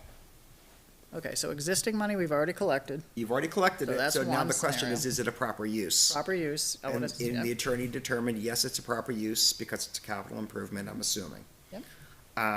So that's that. Yep. But the question of whether or not you should assess an impact fee for something is a different question. Yeah, I wasn't asking that second question. I was just really asking the first Yeah, one. so that's the first one, and the first one, Thank you for that. this isn't but- really gonna tell you, this study isn't gonna really give you the answer to each time you're asked, can I spend this money for this purpose? This study won't tell you that. But where do we find that? Where do we point somebody to that? Because again, I'm going back to Mayberry that had, this big dissertation of what did or didn't qualify. So. Right. So I'm saying, is there a link that we can put in here to something? I mean, really, it's gonna go back to the statute. Is the statute listed Well, it's in gonna go here? back to 2 things. It's gonna go back to the statute and the purpose. So let me give an example. The impact fees that are proposed here for schools Mhm. are specifically for the elementary school. Yep. And it would be my opinion that no other use of those funds would be permitted because the reason why they're collected Mhm. is for the school. Mhm. The impact fees for the police department are being collected for a new police station. That would be the only appropriate use of those funds. That can mean architectural fees, it can mean engineering fees, but it's for that building. Same thing for fire. The impact fees for fire that are proposed here are specifically to cover the costs of the fire station that was built. I agree with that. Right, so that'll tell it to you right there. Those are the only things that you can use those funds for. Hopefully we're more specific on our descriptions on the SIP, just be very specific. We Right. can do that, we Those can are fix very that. specific. But the one, all right, so now, Challenge with the Yeah. 2014 report is that it wasn't specific. So it was in some cases, I should say, it was. So for example, the high school, we were specifically charging impact fees to cover the bond for the high school. But there were other things that were pretty not specific, I guess I would say. And Yes. those are gonna require interpretation, unfortunately. all right, so I guess so everything you say I agree with. So I guess the question is, the first thing, it has to be, let me get to what you said, capital improvement, Yep. right? Or, there was some other thing you said. Is that in here? Is the word it had to be, the use of impact fees, is it in here? Yeah, it me has see. to be a capital Does improvement. it say that in here? I'll have to double check to I make just sure wonder it if says somebody that. reading, because this is gonna replace something very huge, right? But it had lots of rules with it. Well, it says here, me just reviewing find and the word adopted capital. and proposed CIP to identify don't see the word- oh. improvements intended to accommodate growth and developing impact fee schedules for adoption by the planning board. So that's what we use as our guide, is the CIP. What page is that? The Well, what- introduction, right in the Oh, introduction. I'm sorry, I'm on page 3 now. Page up in section 1? Yeah, right up in section 1. If you read that. Which, where, and The where? scope of this update Yeah, study includes reviewing the impact fee methodologies in the BCM report, which is, analyzing the latest population, housing, school enrollment data and projections, reviewing adopted and proposed CIP to identify improvements intended to accommodate growth, and developing impact fees for adoption by the planning board. okay, so that tells me the purpose of the impact fees, that's good. All right, but again, you're replacing something that had some kind of a threshold to meet to get in there. So if you're gonna rest it on the capital improvement plan, Yep. new fees collected, that's fine. I don't know if we have that in there explicitly, it might be handy, that's all. But if it's already existing fees we've collected, what do we do with them if they come to us and say, can we use the fees? This I'm study not- won't help you with that. Okay, well, that's I fine. think that's your question. That's isn't my it? question. Well, how does somebody say we have, I'm making up a number, $7,000 in this account, I would like to use it for X, Y, Z? Who says yes or no? So the way you would have to do that is, the statute says it's gotta be for capital improvements that are, that are intended to accommodate growth. So that's your statutory language, so you have to ask that question out of the gate, is this a capital improvement? Is it intended to accommodate growth? Is there an actual statute that we can Yes, link to? yes. Can we just have a link added to that so people can click on it? Yeah, we can and- put a hyperlink in there. That's Yeah. that's all I need, that they Yeah. know how to do that. And then the second question would be, and in this case, unfortunately, for everything other than the 3 that we mentioned, you'd have to go back to the 2014 study to determine whether or not what's proposed was within the scope of what was in that 2014 report. So I think that's a good, for me, it would be a good paragraph. It follow the statute, here it is. For money that is on the SIP plan that we're collecting, it is used for that specific purpose. For money collected prior to, pick a 2023, right? Or whatever. Go back and look at 2014, whatever, Mr. Mayberry, BCM, whatever you call this. Can we put that somewhere, just so Put that in there. people understand that? So I would understand that. That's a fair Because, point. We again, could we're do that. replacing some 90-page book. Yeah. with So we could the put 16 that statement in pages. there, and then we could also add a hyperlink. I think that would make sense. Is that okay? So we know? Because we may roll off this board at some point, so people would know Right. what the rules are. Is it all right to throw it in the introduction there? Right, I think Michael showed exactly where you had it, in the, kind of the last line there, but Yeah, we can put it right in there. there it is, right there, they don't have to dig.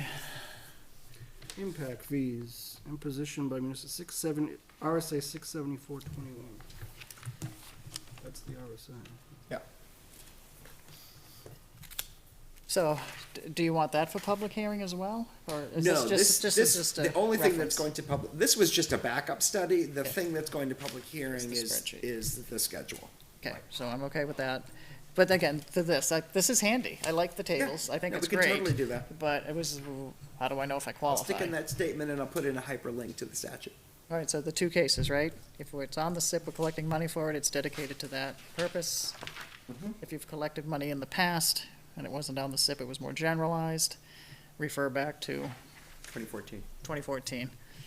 And but with the statute, obviously, Right. first. We need a motion on that, or just, we're okay, I don't know. I'll just do it. Okay. Yeah, just add it as a, Yeah. a reference. That, I think, would be helpful, because we do see a lot of that come into the Board of Selectmen. I have so much money in the account, and I want to use it, and we're like, yeah, then it may have a legal inquiry, which is fine, right? I don't know how much money's in there, I should look. All right, thank you very much. That was my only concern. I'm okay with the public hearing. Good question. Thank you. Number 4, stormwater ordinance. So you should have received this as well. This is what we were talking about, the MS4 the other night. Right. This is sort of the draft ordinance, or for the zoning ordinance that. This does have to go to warrant. Yeah, we're under the gun with this one because this does have to be done by June. And we have one shot, which is in March. Right. So the motion would be to send this to public hearing on the 29th if it's the will of the board. I would just add that this was a zoning amendment, so it doesn't say so in here, but this would become section 2200 of the zoning ordinance. 2200. And then the rules can be adopted by the board at any time. But this Right. has to go to zoning, Probably some point between, at any time before June, June, yeah. whatever the date is. There's a drop dead date in June. All right. Does anybody have any questions about this ordinance? Tony, can you go over that? Kim Kleiner had hoped to be here to speak to it, but she's ill. Yeah, you hear that? To have her well.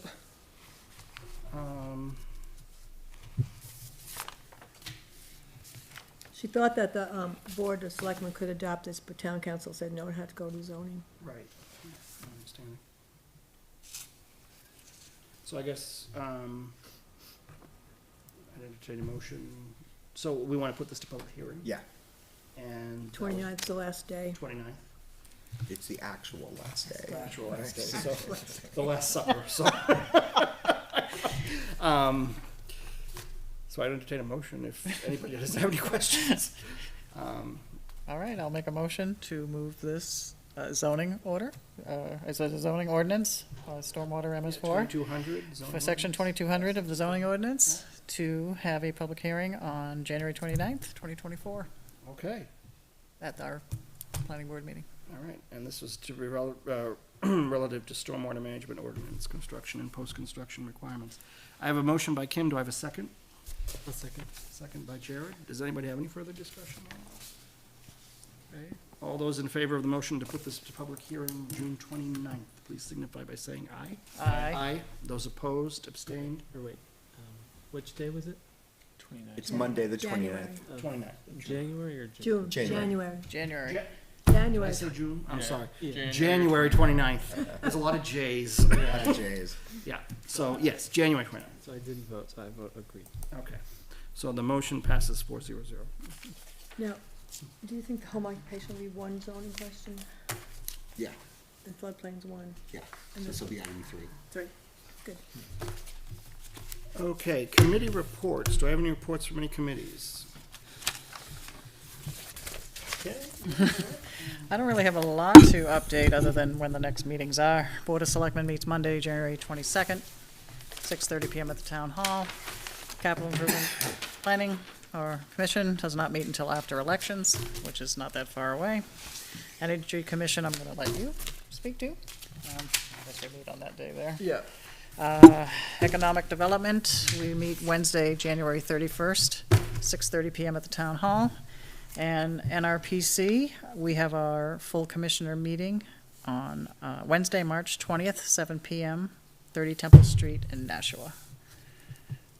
Yep, an energy committee meets on January 24th. It's a week from tomorrow. Be our first meeting since before Christmas. We have a warrant article going out for community power. Okay. Exciting. Do that. And don't forget, Town. don't forget the big day, January big- 23rd, Oh, yes. That's right. 7 a.m., Next 7 week? p.m. That's next, is it next week? Next Tuesday, a week from now. Week from I can't believe it, yeah. And I guess I'm up next. Conservation meets February 8th. Yeah, I guess we moved it today. We moved it to the 8th. And nothing from the Lower Merrimack Local River Advisory Committee. So that's all I have. That's it. Anything else for committee? We did receive the minutes for January 2nd, 2024.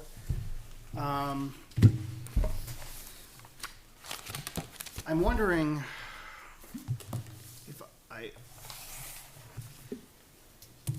would like to see if we can possibly table these, I would too. because I want to review something, so I'm going to table these. Yeah, And Yeah. perhaps that the person doing the minutes could not use AI for some of these words. We'll get to that. Okay. Yeah, very good. So I guess if Matt is listening. I asked him if he was reading the dictionary or he was an English major. That's how I found out it was AI. Yeah, we're gonna table these, and we'll get back to them.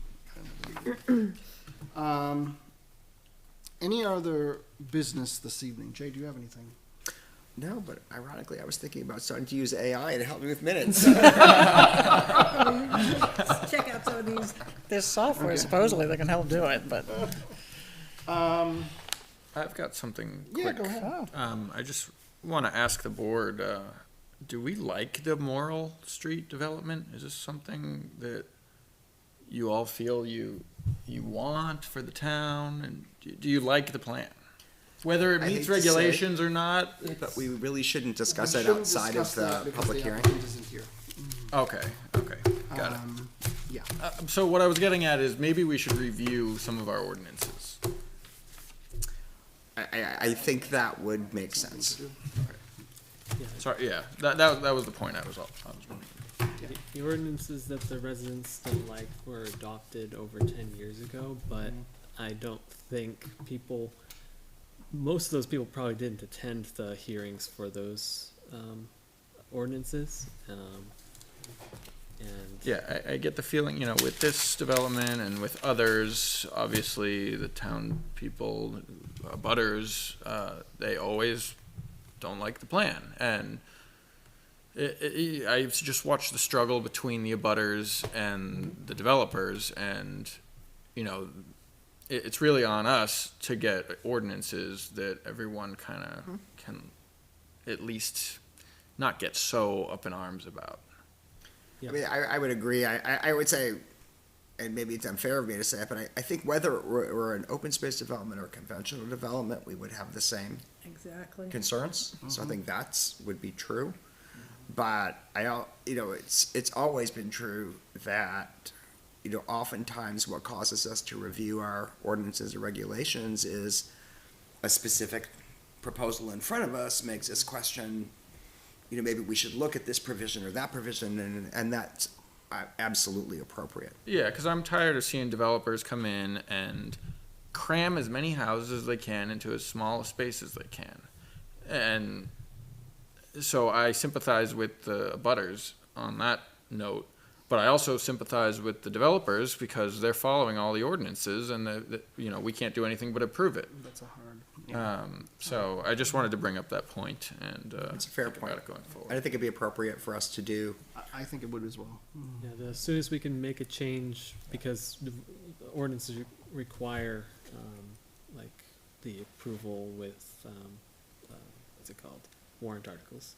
So the soonest, because 29th is the last day, the soonest we can make a change would be the following year's. Yeah, Right. yeah.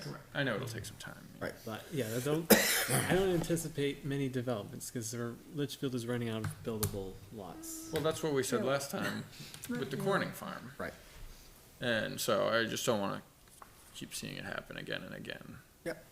Yep, And I think this is probably something to definitely put on the agenda. I think so. Thank you. Absolutely. Okay. I don't have any other business. It's 10:20, so I'm gonna entertain a motion to adjourn. So moved. Right, do I have a second? Second, any discussion? All those in favor signify by saying aye. Aye. Those opposed, abstained, motion passes 400. Thank you for joining us this evening, and get out and vote. Yeah.